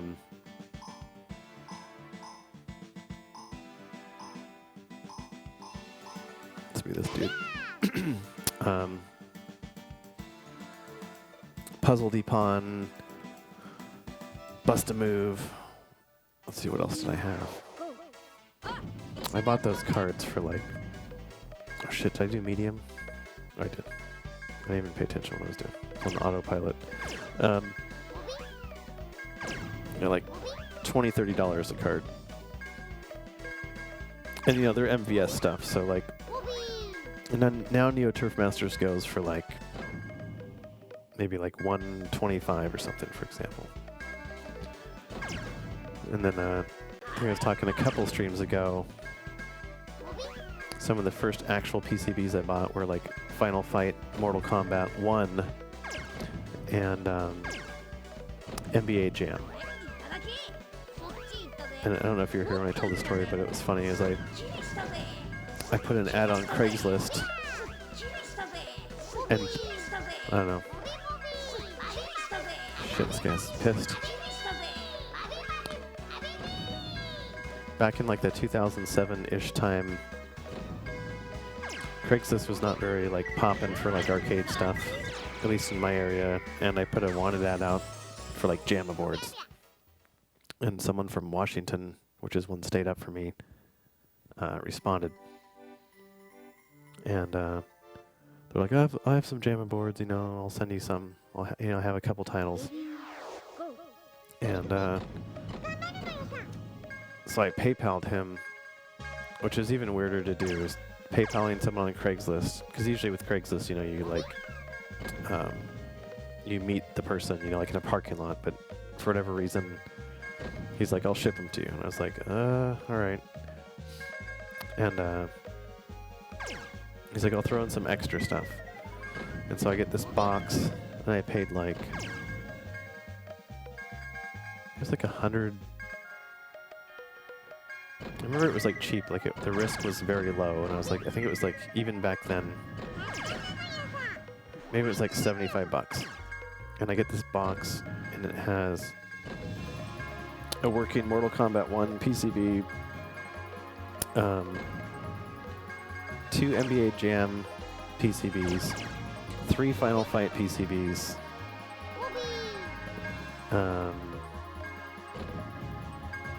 there's like a couple more, all working. So basically, like, you know, everything I just listed off is like 200 plus a piece now.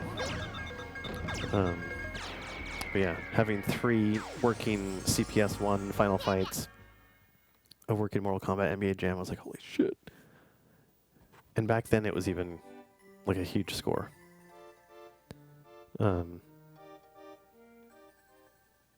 You couldn't give that shit away back then. Like, it was just, I mean, it did have value, but if you went on Clav back then, like, there wasn't any interest for those titles. It was still, you know, it was classics. And yeah, it was crazy. I'm not the type of person that, like, when I buy something, I hold on to it. You know, like a lot of people like will never sell anything. And I kind of regret selling that because now I'm looking for an NBA Jam board. Yeah, hell yeah, man. I love Frogger. That was on my list, like, back when I was collecting. It was like and then, of course, after I kind of stopped buying cabinets, like, they showed up, like, 3 or 4 around me showed up. I'm like, God damn it. But I really wanted to... I never had... I had, like... You know, from... I think largest at one point, I had, like, almost 20 games back when I had my basement. And, I think I've owned at least probably 60+ games. And I've never had a Frogger.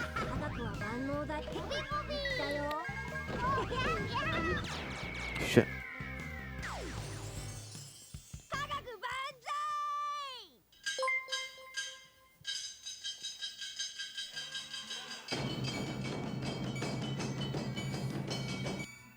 Thanks, Charlie. Man, that was awesome. Thank you. Yeah, Frogger, I'd love to own that again. I love the Pass Blaster. I don't know if you know, you probably do, but a lot of people that collect Froggers don't realize that it has secret UV art. Do you know that? If you hold a black light or a UV light up to Frogger, there's frog prints on the UV reactive frog prints on the bezel and the CPO.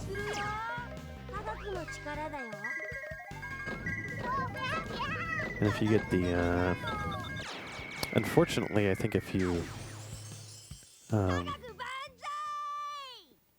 think if you get the repro art, I don't know if Rich at one point did it when he was screening stuff. I don't think anyone ever screened that stuff on there. I could be wrong. Maybe they did, but,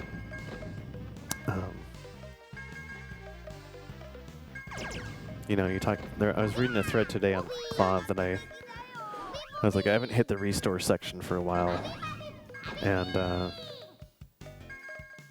so every once in a while I'll go through and read all the restore threads because I love reading restoration threads. And there's a guy asking about what's the big deal about keeping original, you know, site art and CPO stuff. You know, the graphics, when you can just buy a reproduction and it looks just as good, you can't tell the difference and all that. But, you know, stuff like that, those hidden things on dedicated art that, you know, if you have like a copy-paste, repro art place, like, you know, some of the cheap ones out there, they don't know that. They just get the art file, they print it off on inkjet, and call it good. And people that are not very, you know, into like high-end restorations or accuracy don't care, but, you know, people like me, I care. And I think with Frogger, I would, if I would ever buy one again, I would make sure that it had that.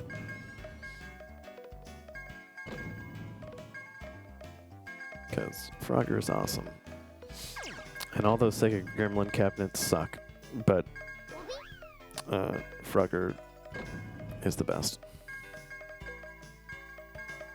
I also wouldn't mind a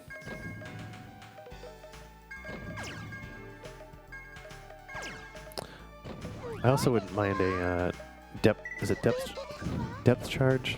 They made like a Sega Gremlin had that same cabinet. They had a combo board. It had not depth charge. There's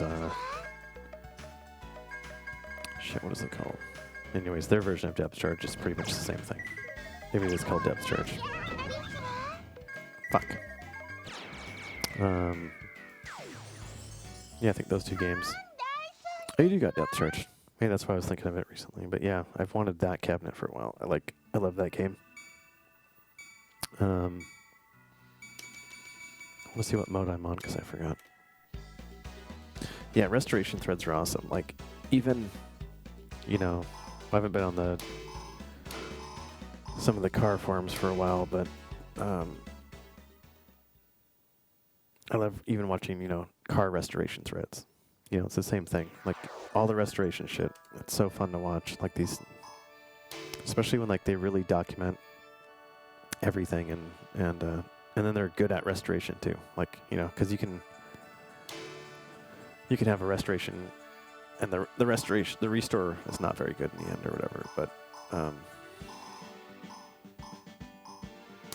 just trying a bunch of different characters. Hey Zion Farm Man, cheers! Thanks for stopping by. Good to see you again. Take care, man. See you next time.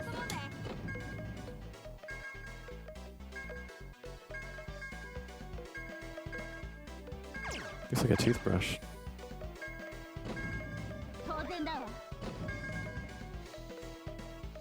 Alright, so at like the 9:15 mark, I'm gonna move this. Gotta move my camera. I need to get 2 more cameras. I need a. Not like I played the vertical cabinet that much, but I have to move this camera that's up here for the control panel, and move the F3 over to the other cabinet to play RayForce. So we'll do like a small break at like 9:15, and we'll in out the night, just playing as much as RayForce as possible. You have a shit ton of cameras. Fastmaster. I love your setup. Your setup's so good. It looks like every time I watch your stream, it looks so cozy with all the cameras and the wall-to-wall cabinets. I want to get one room cam, but then I was like, you know, I wouldn't know where to put it at. Because like when when the stream starts, or you're like changing out games and stuff, it's kind of interesting to see the person move around and see how they like set up stuff. And it's kind of like a behind the scenes, you know. Right now it's very closed, and you know, maybe that's a good thing. But the room cameras are always interesting to watch, like. But my room's not very interesting though, so that's the other thing. I mean, my room's probably not interesting enough to have a room camera.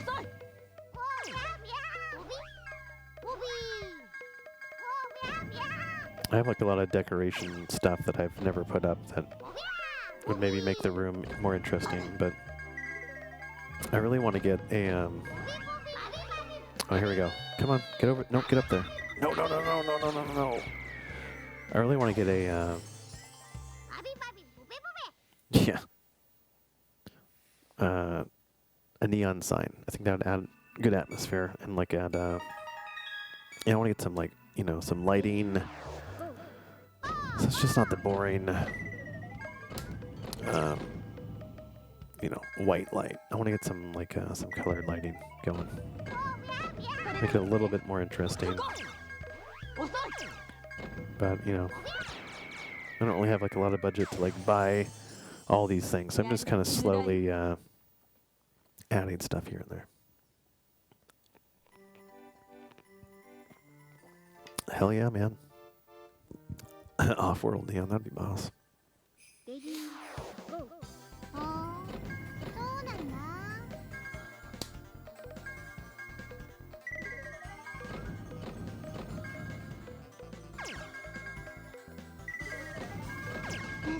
Oh, I think like the volume got a little lower there.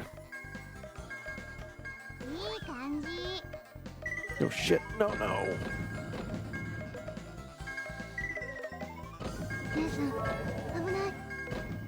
The hell was that? Oh, thanks for the bits, man. I was like, what does that sound? I don't have that alert set up. Oh shit.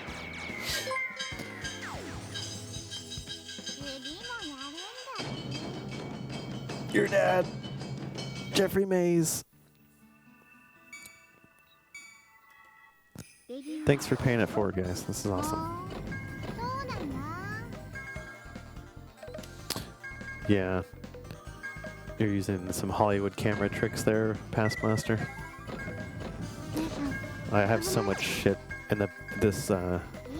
this corner to the right of me, where these monitors are at behind me, is my work setup, and I probably have like not like arcade PCBs, but like PCBs I'm working on. I probably have like a couple hundred blank PCBs and like parts bins with like thousands of components and SMD parts. It's just a mess. It's like my corner. It's like my shit drawer is in this corner over here, and I need. I've been working on cleaning it up.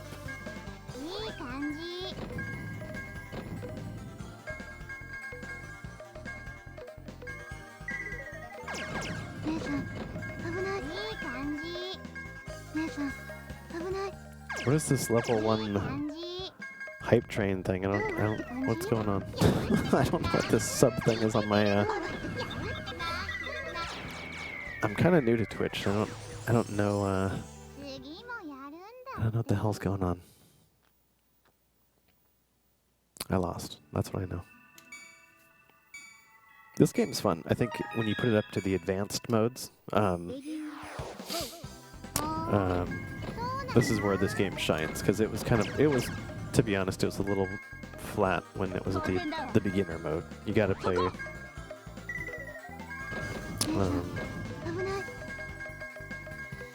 My wife likes to play Tetris 99, and you get the players from Japan on there, and they go nuts. But she can like wipe the floor. Like, I mean, she's gotten so many Maximuses, and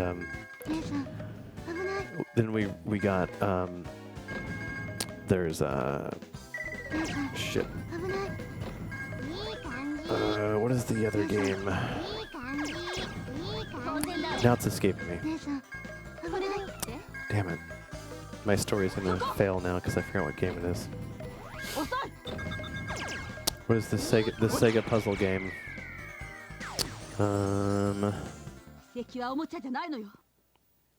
Fuck, what is that game?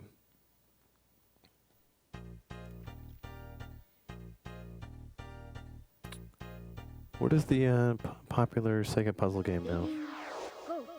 Oh yeah, Puyo Puyo. That's it. That's exactly. That's what it was. There's a game on Switch that's I think it's Tetris, a shitty version of Tetris, and Puyo Puyo. And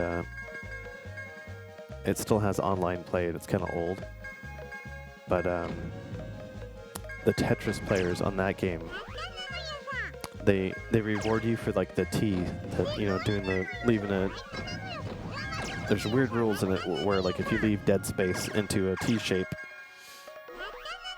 you just destroy the other player. And these on Tetris 99, she's like expert level, like she can pretty much clean the house. But on this game, these people were so insane. I was like nuts, like mapping everything out with like negative space within like seconds, and then the game's over. I was like, what the hell? These people are amazing.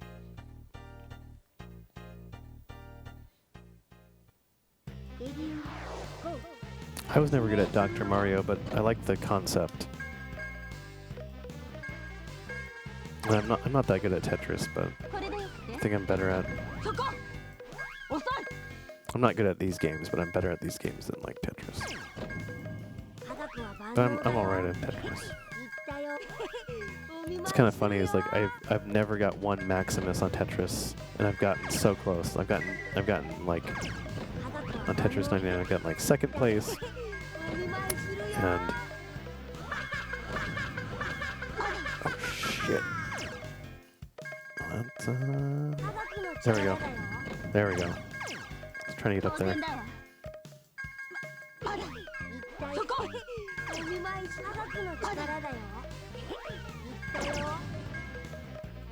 It is like a lot like Ghost Slop, where you kind of have to break off these little sections. Shit. Woo.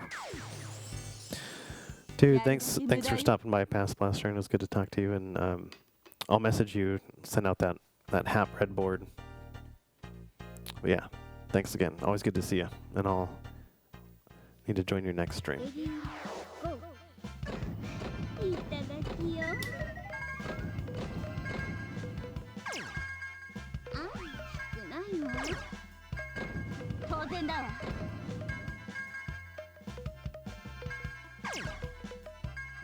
あ少ないわ少ないわ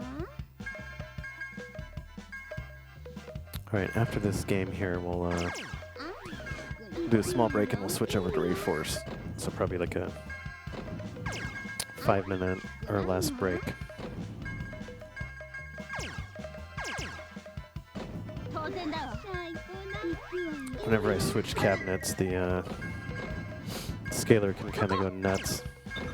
So I'm running through 気持ちいいわ it seems like whenever you switch scenes in OBS, it like, I don't know what it is, but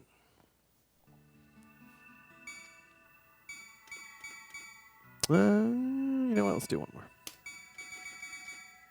We'll continue. レディー Since it's a little more difficult. いただきよ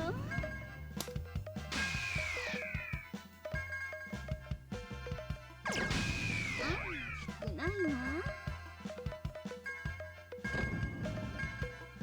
It is kind of, it's pretty addicting. Shit.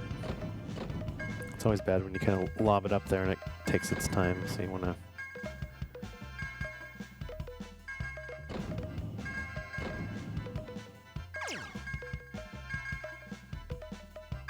当然だわ当然だわ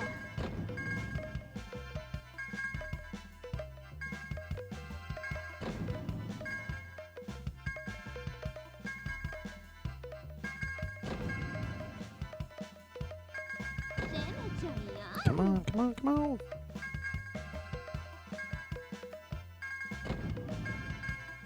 Not really getting an opportunity to break shit off here.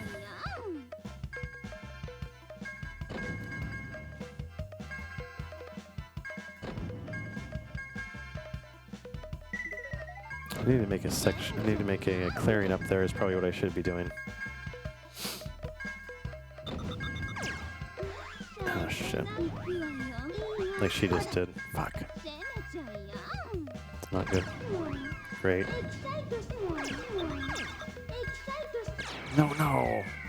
Damn. しびれちゃう Bastard. All right.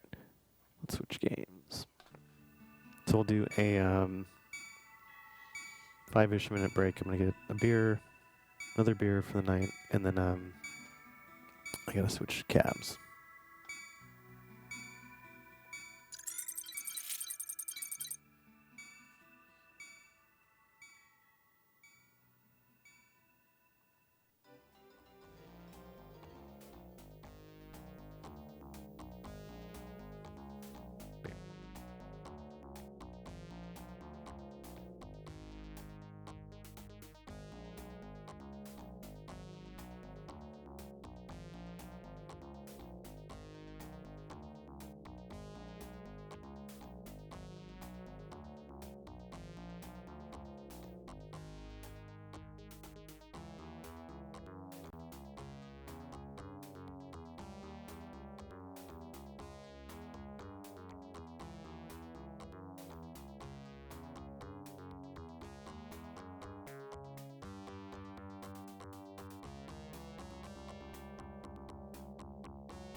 back.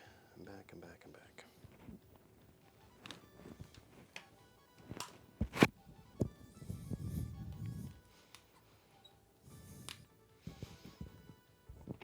All right. Sorry about that, guys. Sometimes I forget how long it takes to switch a game, especially when you only have one copy of one thing. It's a juggle sometimes, and it's not. It's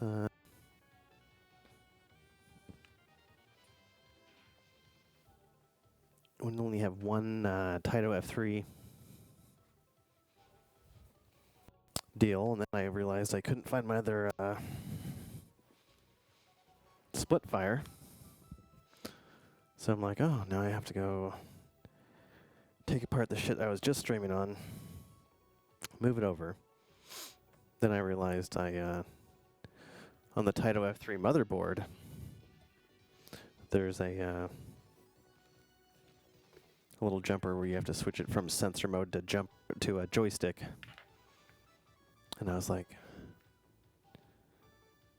what the hell's going on? I can't move into the dips. I realized I was in sensor mode. But then I put the F3 in my other cab just to make sure that something else wasn't messed up. It's just all this fun stuff.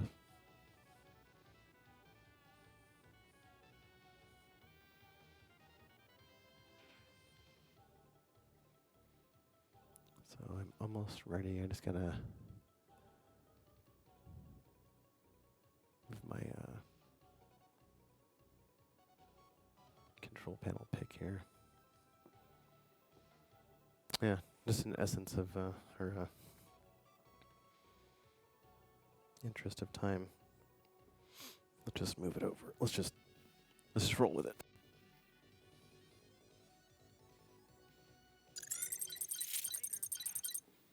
All right. Let me always tweaking with shit here. Okay. Now I think I'm good. Till something else breaks.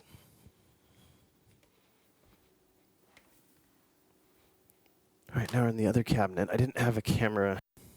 Last time I played vertical stuff, I was I didn't have the second camera, so I didn't have oh shit. You know what? Let me move this giant thing out of the way. I didn't have my control panel stuff, so I had to copy and paste that over. All the good shit.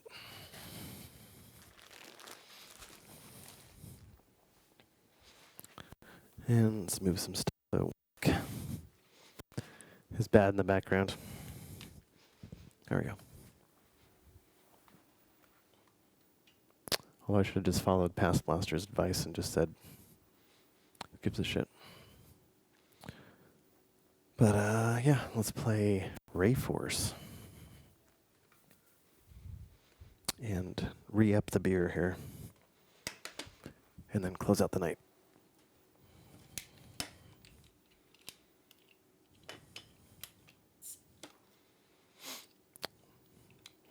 And I'll catch up on chat. Give me 1 second.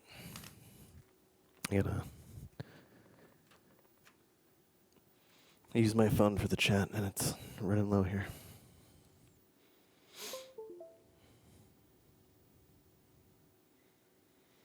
Grassroots streaming. Oh, chat froze. Cool.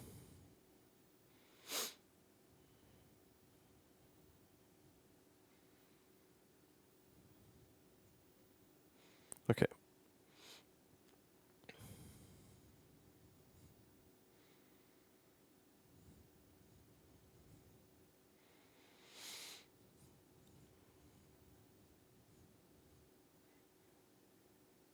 Yeah.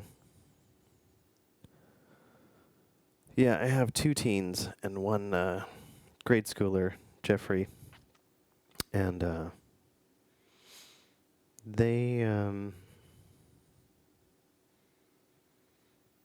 I back when I was heavy into classic collecting, I tried to get them involved in it, and they liked it at the time a little bit, but they don't really care about it much now. But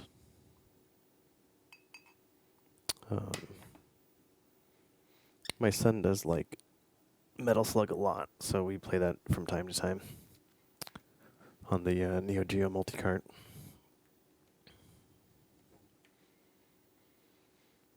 And yeah, as far as streamers, it's tough. It's really tough because, like, you know, when you start streaming yourself, like, and then like it's like your one outlet or free time, you know, like, so I only watch a couple streamers. I definitely watch Past Blaster when I can. Really, really good streamer, and I haven't met him yet, but maybe someday I will. And hey, look, his sticker's right here on my control panel. I can't really see it. And other one, Galaxian is one I've been. He was like the first streamer that I watched that did like candy cabinet stuff, and he's been really supportive, along with Past Blaster and DJ Psycho M1. They've all been really supportive and really helped me out a lot with like questions I had, and but yeah, all great streamers. They make it look really easy, and they've been doing it for a long, long time. And maybe someday I get my all my shit together, I'll be as smooth. But I don't really, you know, like they don't, you know, it's all about fun. Like we all do it for fun, and so it's all about that.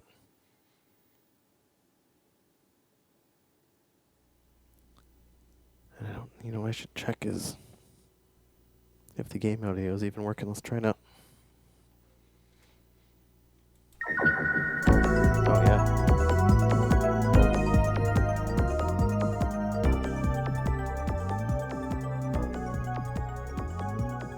Damn, that's a loud game.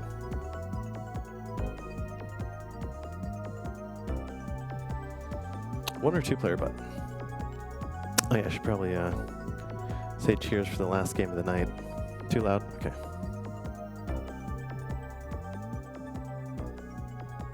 That should be good. That's about my normal level there.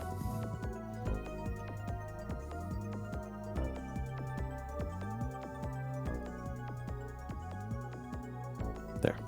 Yeah, we'll see. Anyways, yeah, cheers. More cognac. Been talking a lot tonight. I love the classic game talk. I can talk about that shit all night. See, now it seems too low. There we go. That seems good. So what I do know about this game is, see this kind of like, make sure the kind of mid-screen there's this reticle, and the thing about this game is, as you hover over stuff with this reticle, it's usually stuff that's in the background, like ships that are on a different plane. You'll see that it says lock. And if you press the second button, you can like lock multiple things and kind of build it up. Now I can hit the second button and it attack. See how I'm locking all this shit? And it's kind of a theme throughout this Ray series. But really cool shmup mechanic. It kind of reminds me of, you know, going back to classic games, you know, APB. you know, on APB when you're driving, you have like the little reticle, and you're kind of just driving over shit.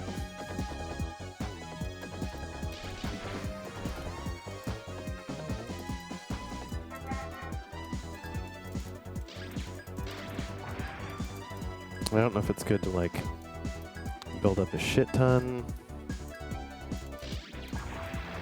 And there's some other, I know there's like a lot of strategies out for most of the shmups here. But it's a cool mechanic. You kind of, you know, it's like in a way, it's a secondary attack.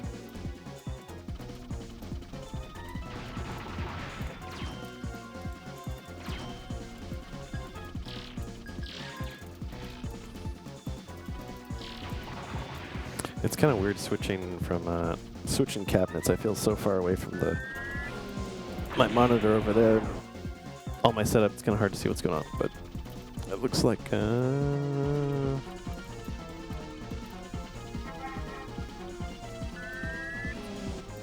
tell if the colors look a little off or not. No, that's right.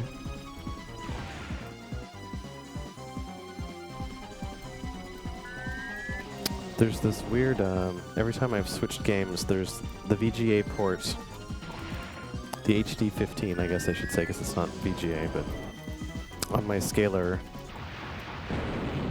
you have to put the connector in at an angle, otherwise it it fucks up. So it's like never in there all the way, and it's really annoying. And I've reflowed it. I've resoldered it, and I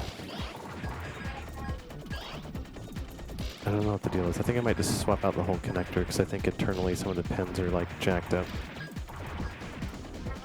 I bought the scaler used for like dirt cheap a while back, and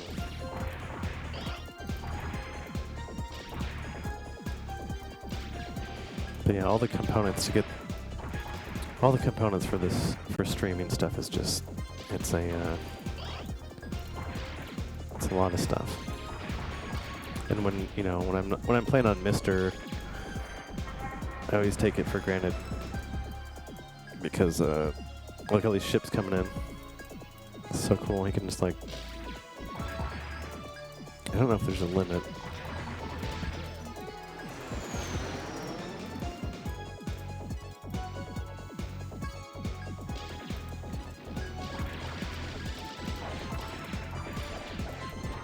Here's some good old F3 scaling here. Look at this.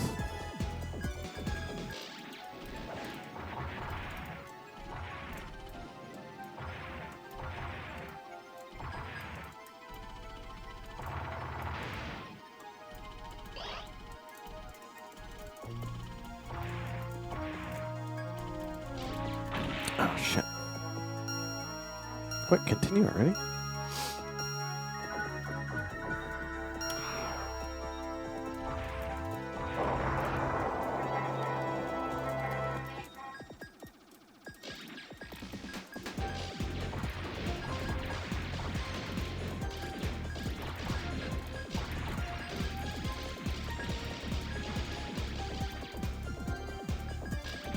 I almost want to play the whole game by using that method there.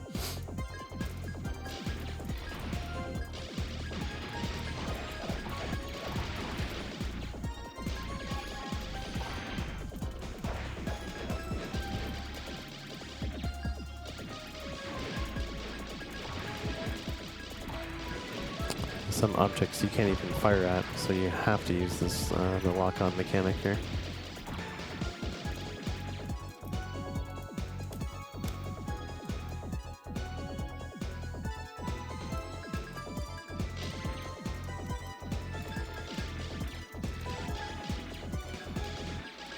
Like this battle going on down there, and you're way up here locking on to stuff. It's so cool.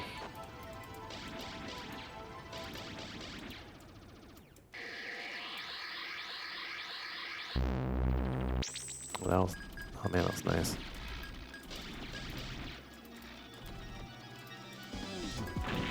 Whoops.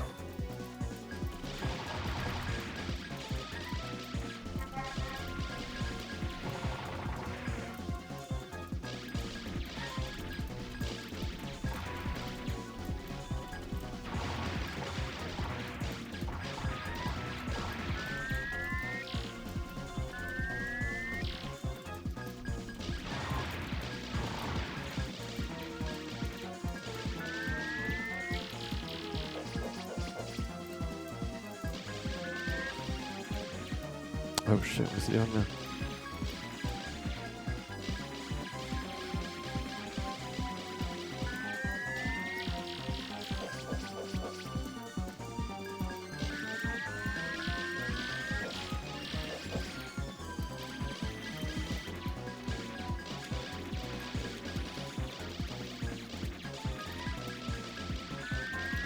You don't like the lock on, Ryan? Come on now. And hey, how's it going? You gotta love the lock on. My, Cheers, buddy. Good to see you, Ryan.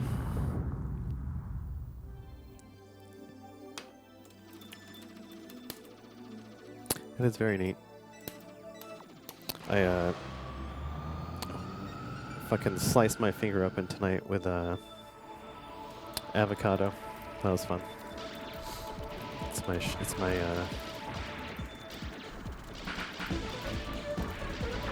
first it was the Dino Rex injury, now it's an avocado.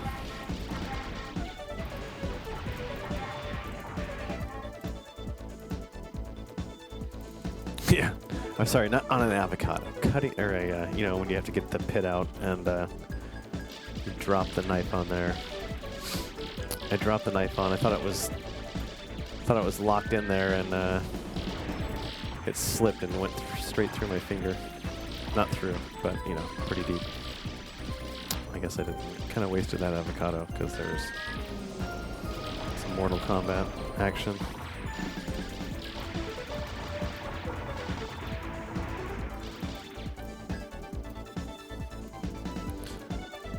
Yeah, there's a. It sucks when I, that's the cool thing about us, we're talking about what streamers to watch, is, that is the cool thing about watching streams, is the viewers get a,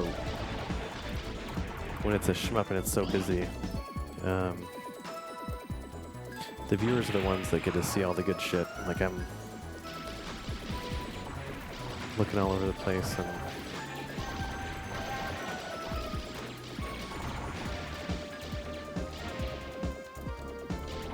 I will say one thing is the two-finger lock-on thing is really actually fucking up my fingers right now. Luckily, there's auto-fire. Shit. Look at all these layers, man. It's amazing. It is good shit.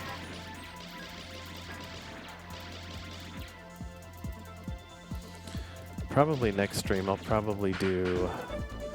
What did you mention last stream? You mentioned Ryan. Is it Kaikraiden? I don't know how to pronounce it. Kaikraiden or whatever. I think that's also. I think there's like maybe 2 more. There's not very many vertical games on the F3, and I was originally going to play more than one vertical game because like I said, I thought I thought fucking Arkanoid was a vertical game. So it's like, oh yeah, I'll play all this on the same cabinet. And then I realized quickly that was not the case. But I did want to play more titles, but I don't like to do more than one. I feel like shmups, I usually like to do maybe only one max. Although I've probably broken that at some point, but I don't like to do too many of those. I like to break up genres a little bit.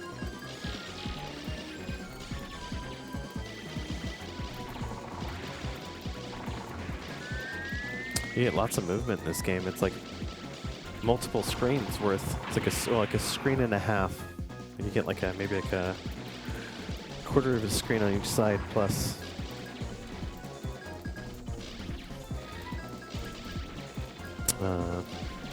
That's pretty cool. Some little extra real estate.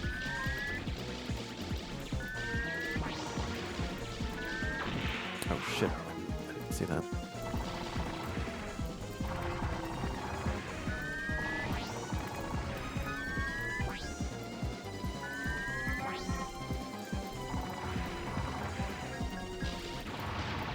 There's not really a bomb. Yeah, that is a cool feature. They did that in Darius too. There's some bendies.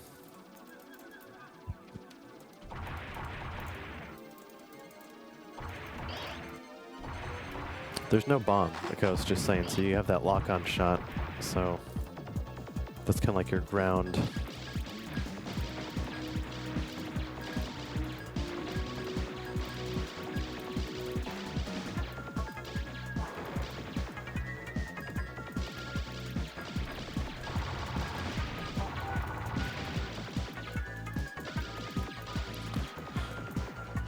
Look at those, all those little deep layers in that little porthole down there. That's pretty sweet.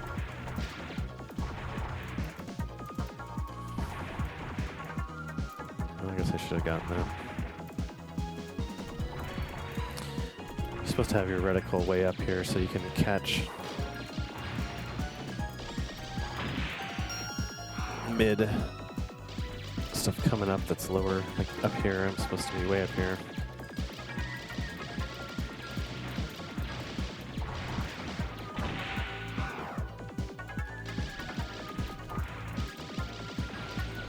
I'm still pissed about that Mega Blast run, like that fucking end boss with that million shot and that one safe spot and then no continues. Man, that sucked.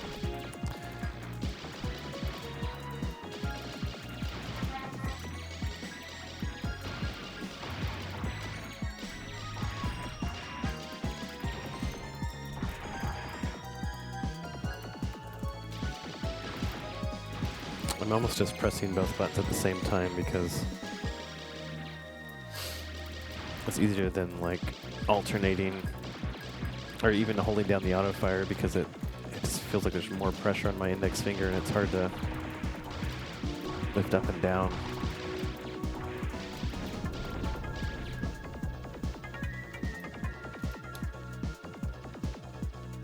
Seems like a good take a drink point. Whoops. That was my microphone. That was the beer mic.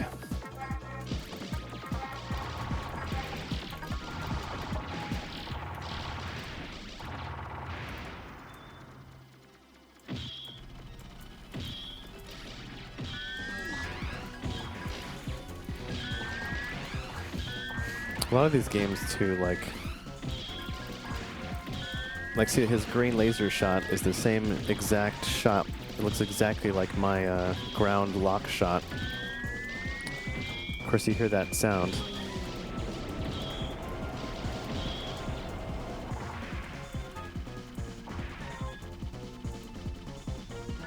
Yeah, let's gimp him here. Oh shit. Oh, read it wrong.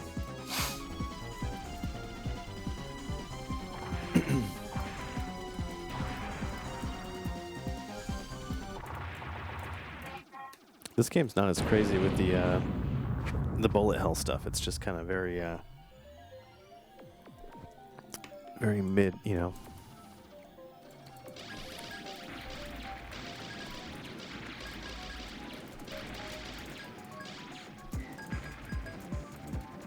Oh, you can only lock on.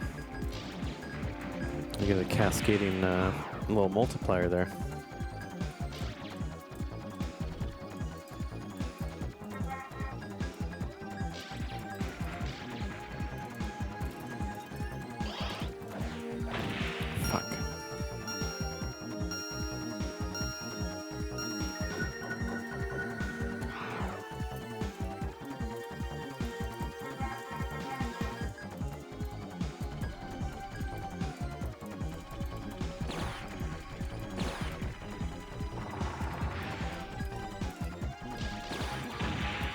Shit.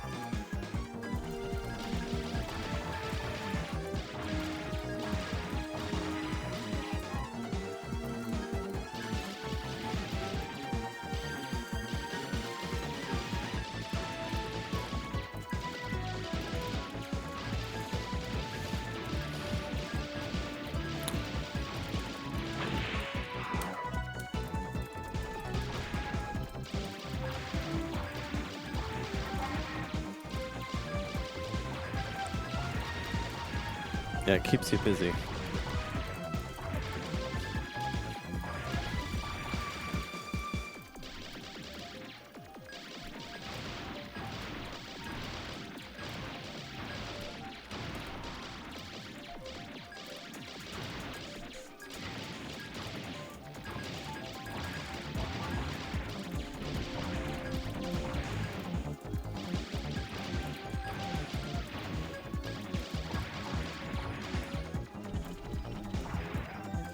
You don't take care of them down there, you get more pain. Ah, man. Oh wow, this is cool. Boom, fuck you up instantly. Oh shit, okay. Again, I've never played this. I'm trying to... I don't know if I,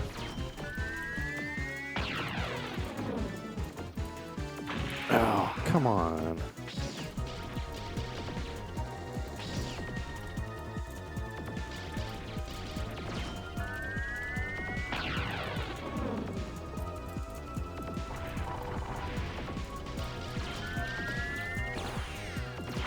Bindies.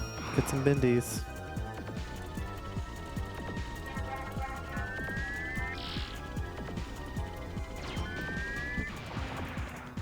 Yeah, usually like the big charge-up sound, it's usually like a straight down the middle shot kind of, you know, and that one was like somewhat homing.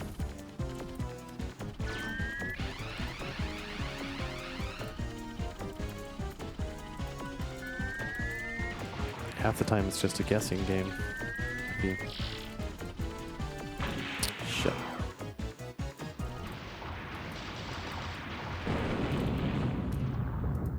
Oh man, these effects are great.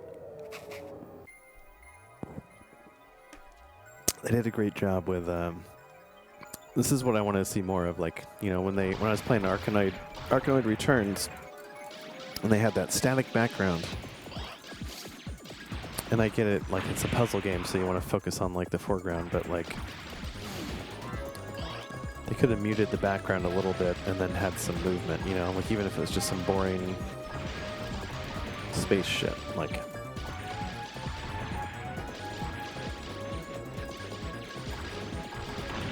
Ah.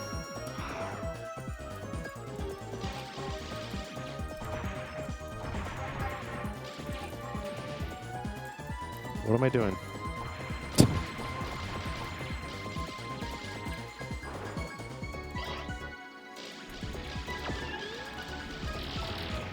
I was like, why isn't he dying? Oh, because I have to lock on.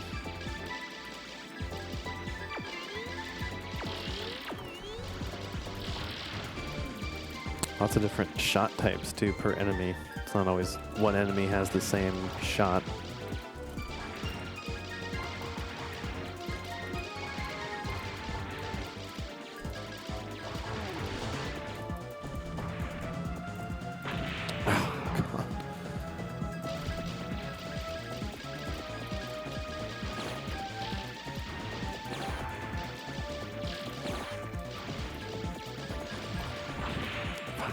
Come on.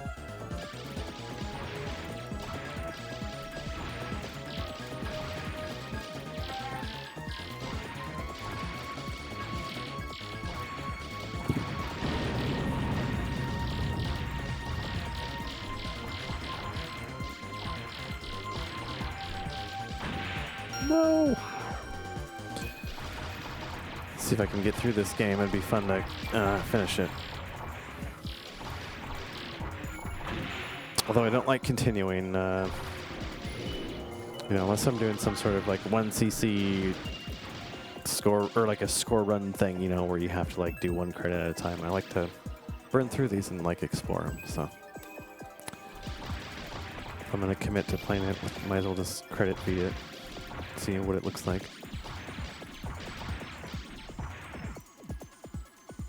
Shit, that's when you gotta be more aggressive. Get up here. Lock on to these guys.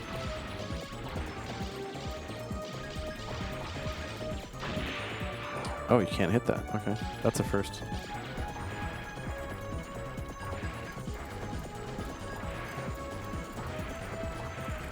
crap. No.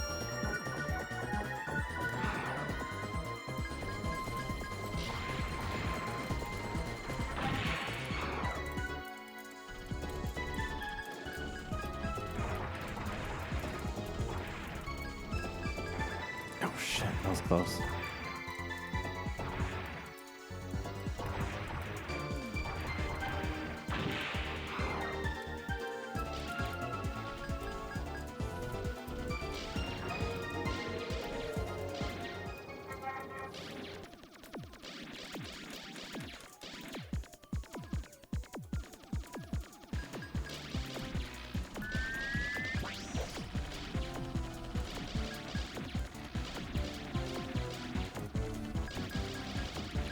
I feel like you need, I guess in bosses, maybe it's like you're supposed to, if you can lock on to something, it seems like you should prioritize that. I don't know if that's the case. It seems like it.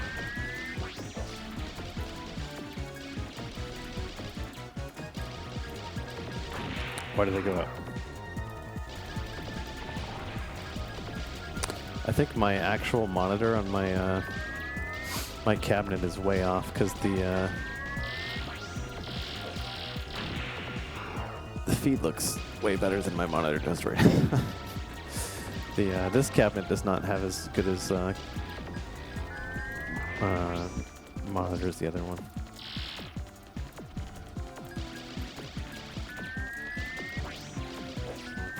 Oh.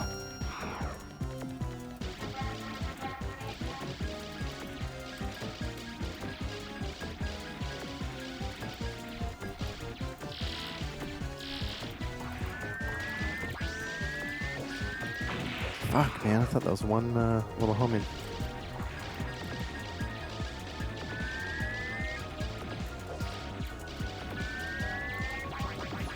Like, every shot event is different, like, it's weird.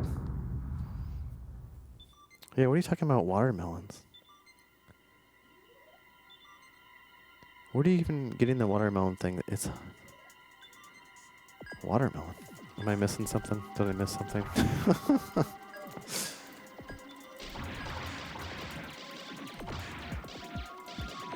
What are you talking about? What the fuck are you talking about?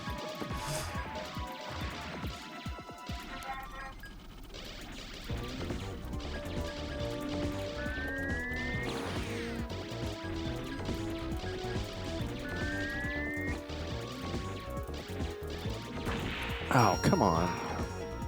The patterns aren't, or the, it's not that crazy, like if a bullet, you know, it's not really a bullet hell game.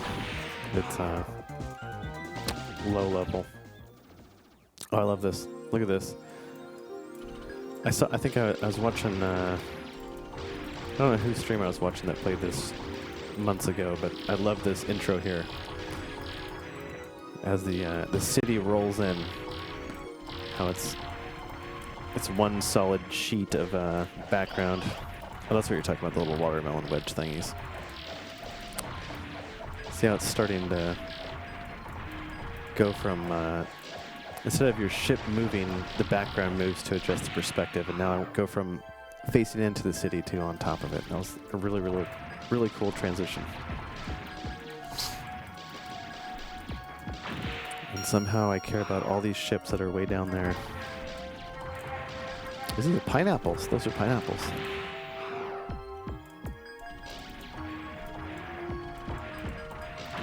Fuck.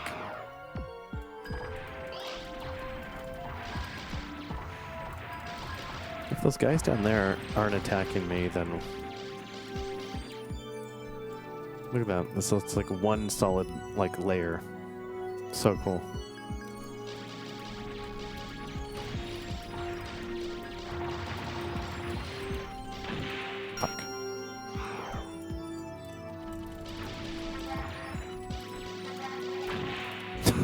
Let's just go in. Let's run into the ships.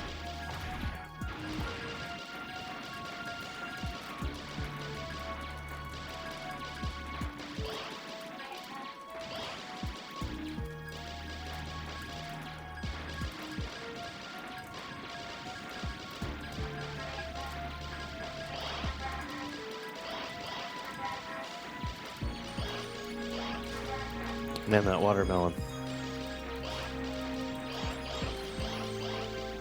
Like, I don't know what I'm doing right now, like as far as like these power-ups. But it looks pretty good.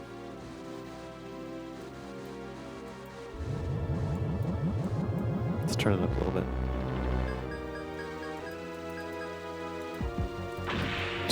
Fuck, man, I had all that power built up.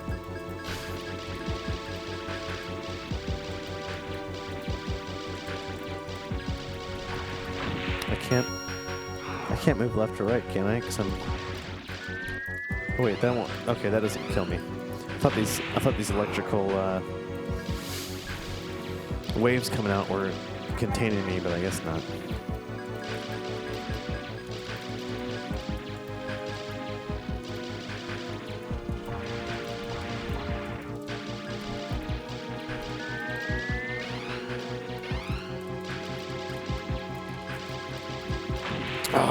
Oh, that was good.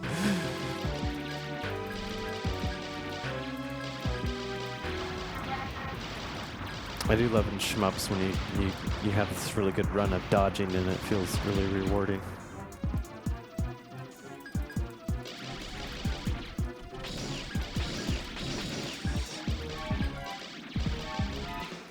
Holy shit.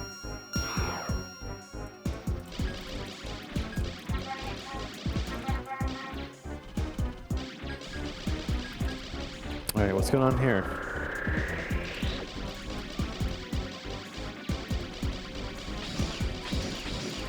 Oh god, it's sucking me in. Okay. Fuck.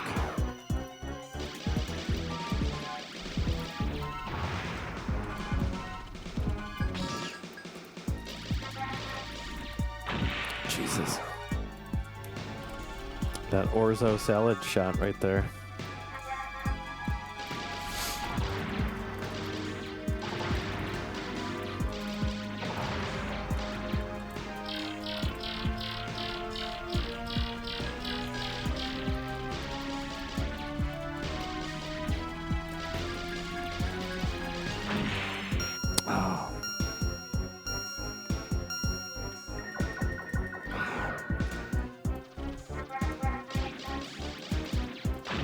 Fuck. Kind of stuck up there.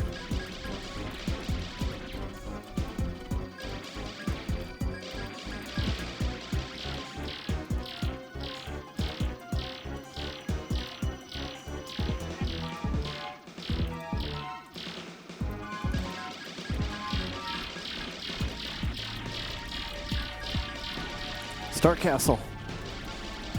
Find some Star Castle.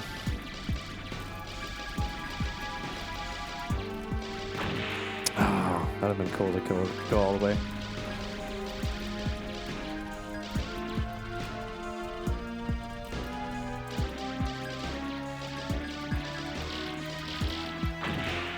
Bastard.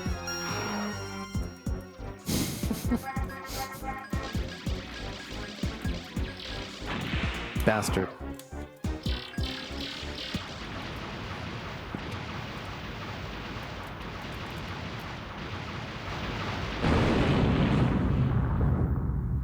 Is it organic?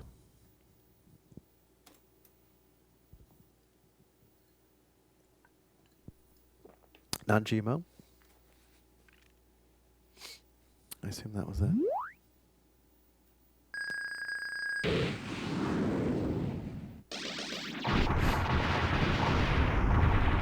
Good shot, kid. That was 1 in a million. Great shot. Oh, that was a total Star Wars ripoff right there.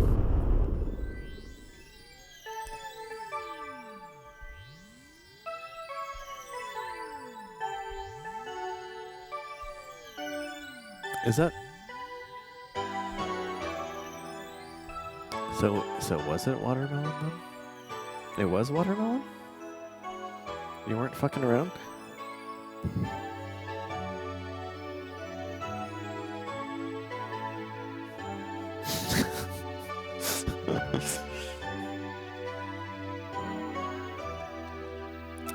Is it seedless watermelon?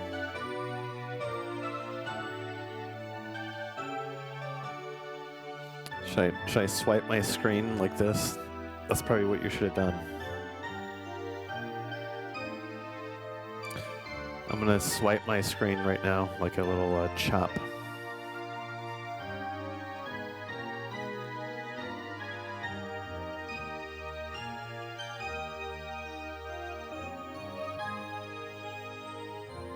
Very fun, nice little short and sweet shmup. Took me longer to set it up than to play it. In the home of the brave.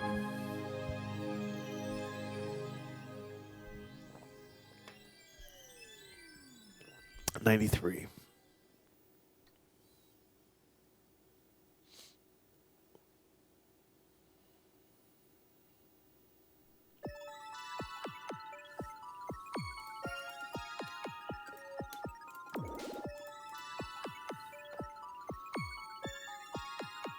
There's my 3000 cc continue score of only 503,000.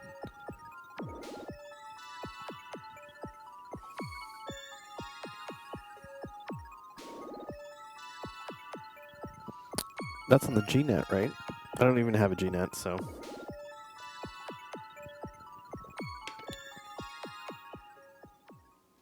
That's the prequel. I was reading earlier about the lore, and well, it's not really lore, but it's apparently the prequel to this game.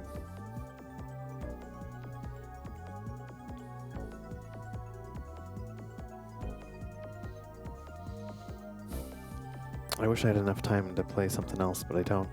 I was like, hurry up, I'll go play Street Fighter, but then I would have to move all the cabinet stuff over, so, yeah. Can't do that, unfortunately.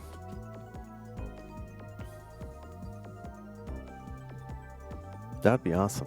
I would love to play the GNet stuff.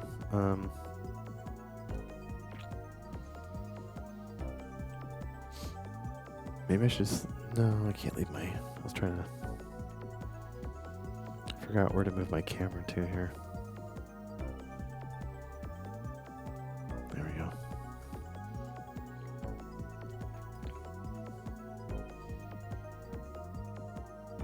Stag.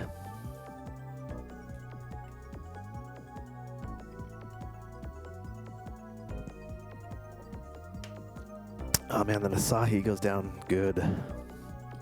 Very smooth.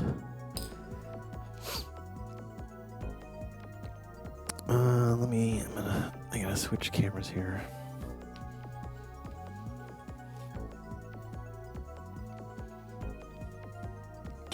Stug.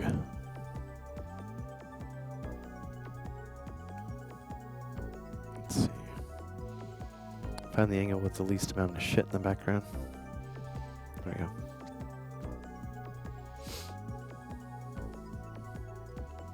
I'd love to check out the GNet.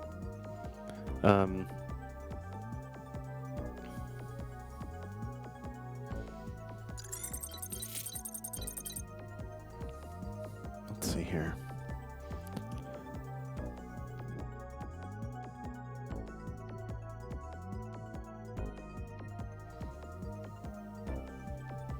All right, where is it at? There it is.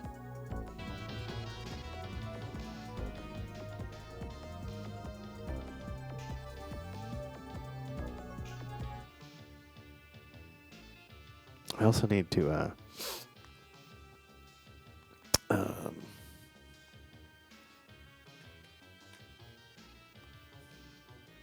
do you have the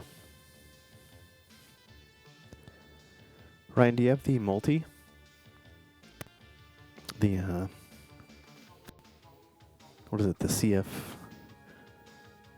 Where's my bottle? There it is.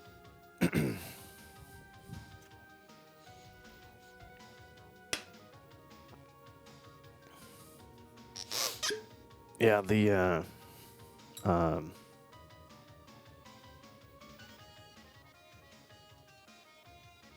Asahi, I can't decide, but like a couple years ago I went to one of my favorite Japanese restaurants here in Oregon. And that was actually the first time I tried asahi, and I've been going to that same place since high school. And I went there for my birthday, and I was like, I've been hooked on it ever since. And I do like Kirin a lot, though. Sapporo's good too, but like I think my order is Kirin, or Asahi, and then Kirin, and then Sapporo. And Orion's good, but like I think it's kind of a little bit better than Sapporo. Okay, so let's wrap it up here. Let's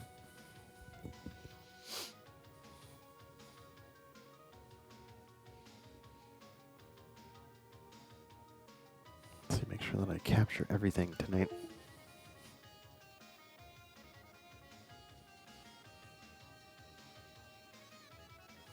Yeah, tonight was really fun.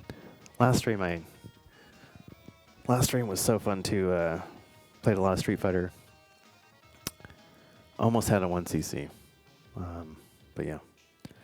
Anyways, let's just do a quick recap. So we played Arkanoid Returns. So I was saying that I really wanted we were talking about spinners in the Discord. I think it was Galaxian, and I was like, oh yeah, I forgot that I had this Taito spinner. It's been sitting in a box in my corner of crap over here, and I was like, I can use it. And so I rebuilt it. Had a lot of issues trying to get it to work, and found out that it was busted up encoder wheel that just needed to get realigned. So I did that, and had some. I didn't know if I was going to able to pull it off, because sometimes, you know, you have this idea of what you want to play and then it doesn't work out. I've had like scalar issues, which knock on cabinet have been really good the last couple streams. And yeah, I miss spinner games. Like I feel like there should be more spinner games with the newer stuff. Yeah. Thank you, OSSC. And then last stream I started having. Now, after I got the OSSC stuff figured out, I started having issues with the Mister. And I was like, what the fuck? And I think it's because the, knock on fiberglass / gel coat, whatever. I think the HDMI cable that the Mister's going into is flaking out. And so I need to get that figured out, because next stream I might be playing some Alien vs. Predator on Mister and some other stuff. But now that we're talking about Street Fighter, I almost want to play that again. But yeah, I'll probably do Alien vs. Predator and some other stuff, and maybe more F3. I don't know. So yeah, I wanted to play some spinner games. Arkanoid Returns. I wish I could play the original Arkanoid, but I think even to do that on Mister, you have to have like some sort of interface board. Like you can't even use. I thought there was some weird thing about that core where you can't use a spinner off the jam harness. I could be wrong. Because this spinner is connected to left and right and 5-volt and ground. There's 4 pins. Straight to the JAMA harness. And you'd think that would work in the core, but I don't know how they did the core, if that... I've read that for some reason that does not work, and you have to have some sort of weird interface board or some... weird patch or something. So that would have been fun to play. But Arkanoid Returns. Great game. I like how they modernized it. You know, they added in a little bit more whiz-bang things from the original. I'm not an Arkanoid expert though, so maybe there's not that much different, but good graphic upgrade. good music. I feel like the only downvote I could or the only knock on it is we just played games like, we played Elevator Action Returns, we played RayForce, Darius Gaiden, and this hardware is known to be like awesome with scaling. And you play Arkanoid Returns, and there's like the background's just static. It's like, what the hell? We played Puchi Carat, and the backgrounds are huge, interactive. But maybe they just didn't want to detract too much. So I don't know if it was an artistic choice or if they just kind of found that in. But it would have been cool if they would have had some more interactive backgrounds. But it's super hard. Like, it was like going into Puchi Carat. It was like, like when you see the, like when you're watching baseball and you see the guy on deck with like the weight on his bat, to make it easier to swing. Like that's like the transition from Arkanoid Returns to Puchi Carat. Like it was like, oh, Puchi Carat's easy because it's not as like, it's just not as finicky. And like, I barely ever had the, like the ball go past me in Puchi Carat, but in Arkanoid Returns it was like every 5 seconds. And it was frustrating. But I want to get better at it. So yeah, great game. Then going into Puchi Carat, the only other spinner game. Yeah, that's fun. Beginner mode is not so fun. It's too slow. And I guess you could play that to start off, which is fine. And then I think but then it got boring like really fast. So it's like, okay, go to middle mode, as they called it. And it goes from 50 lines to 100, and the speed is way better. More Arkanoid-ish speed. And that's kind of like the challenge level that I like, I guess. And hard mode was a little bit too much. But the annoying thing is it seems like the player versus computer mode was like very brief. It was like 3 levels. That's it. And it would have been cool if it would have been more like the other games like that, like Go Slop and Puzzle Bobble, where like you can go through like branching and more enemies. Yeah, that's what I was saying when I was playing it. Like, I think you're right, Ryan. Like, these games, when they have like the dumbed down player versus computer modes, they're really like, you should play 2-player. And unfortunately, that means that I would have to have 2 spinners. And yeah, so I need another spinner now. But yeah, it was a pain in the ass getting the spinner in the control panel today. And I was worried that it wasn't going to fit, because a 4-gear spinner is like, let's see, what is it? I can't really show you, but it's, yeah, it's like a good 4 inches depth. And I think on the, I don't know, I was reading that I think the Astro you may not be able to fit a 4-gear spinner in the Astro. I think for some reason, I know like the top panel's the same. But I was reading somewhere like one of the candy caps, like you can't fit the 4-gear version, which is much larger. But maybe that was some other weird spinner or something, I don't know. But it seems like it's barely clearing. And when you look from the side, it's like, how does that fit in there? It's weird. I mean, I guess that's just how you use it, Charlie. But you can talk to, there's people for that you can talk to. Yeah, so Puchi Carat, great game. Great use of background art. I was talking about like in Arkanoid Returns, how it's just static in the background. and you have like like the play field. In Puchi Carat, you have like these huge interactive characters like taking up the whole screen, and that's what I was talking about. Like, man, you have all this powerful hardware and you're not using it, and it's such a visual change to go from that game to Arkanoid returns to Puchi Carat. Excellent use of like color. A lot of these games, man, they really used every single palette that you could use, and not drab at all. Very, very visually appealing. Yeah, so 2 great games, and then going on to RayForce.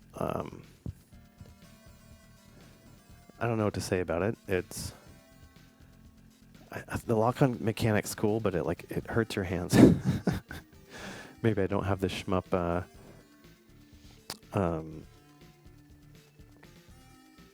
The shmup hands, like I'm not used to it yet. But man, it was really jamming me up tonight.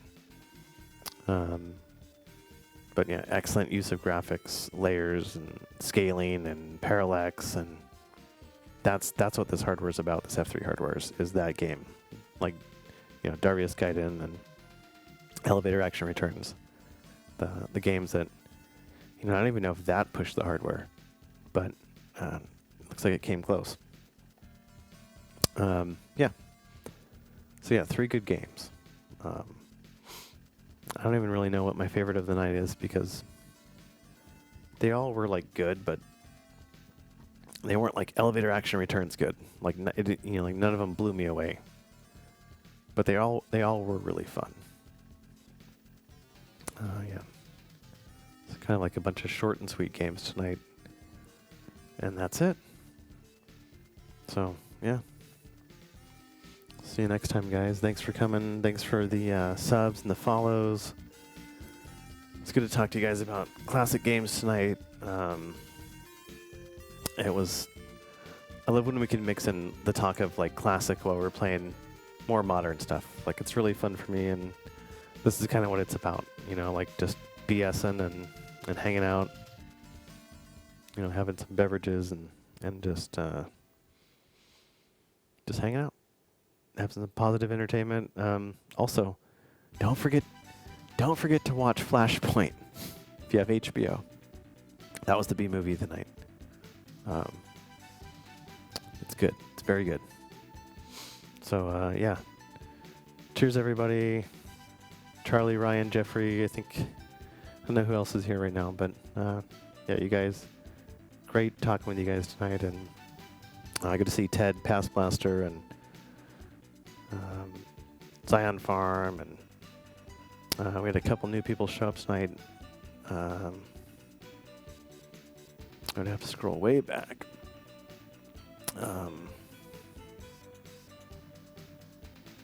Is it Jeff? I think it was Jeff. And a couple new people. Anyways, it's great to see some new people popping by, and great to see all the regulars. So yeah, good night, guys.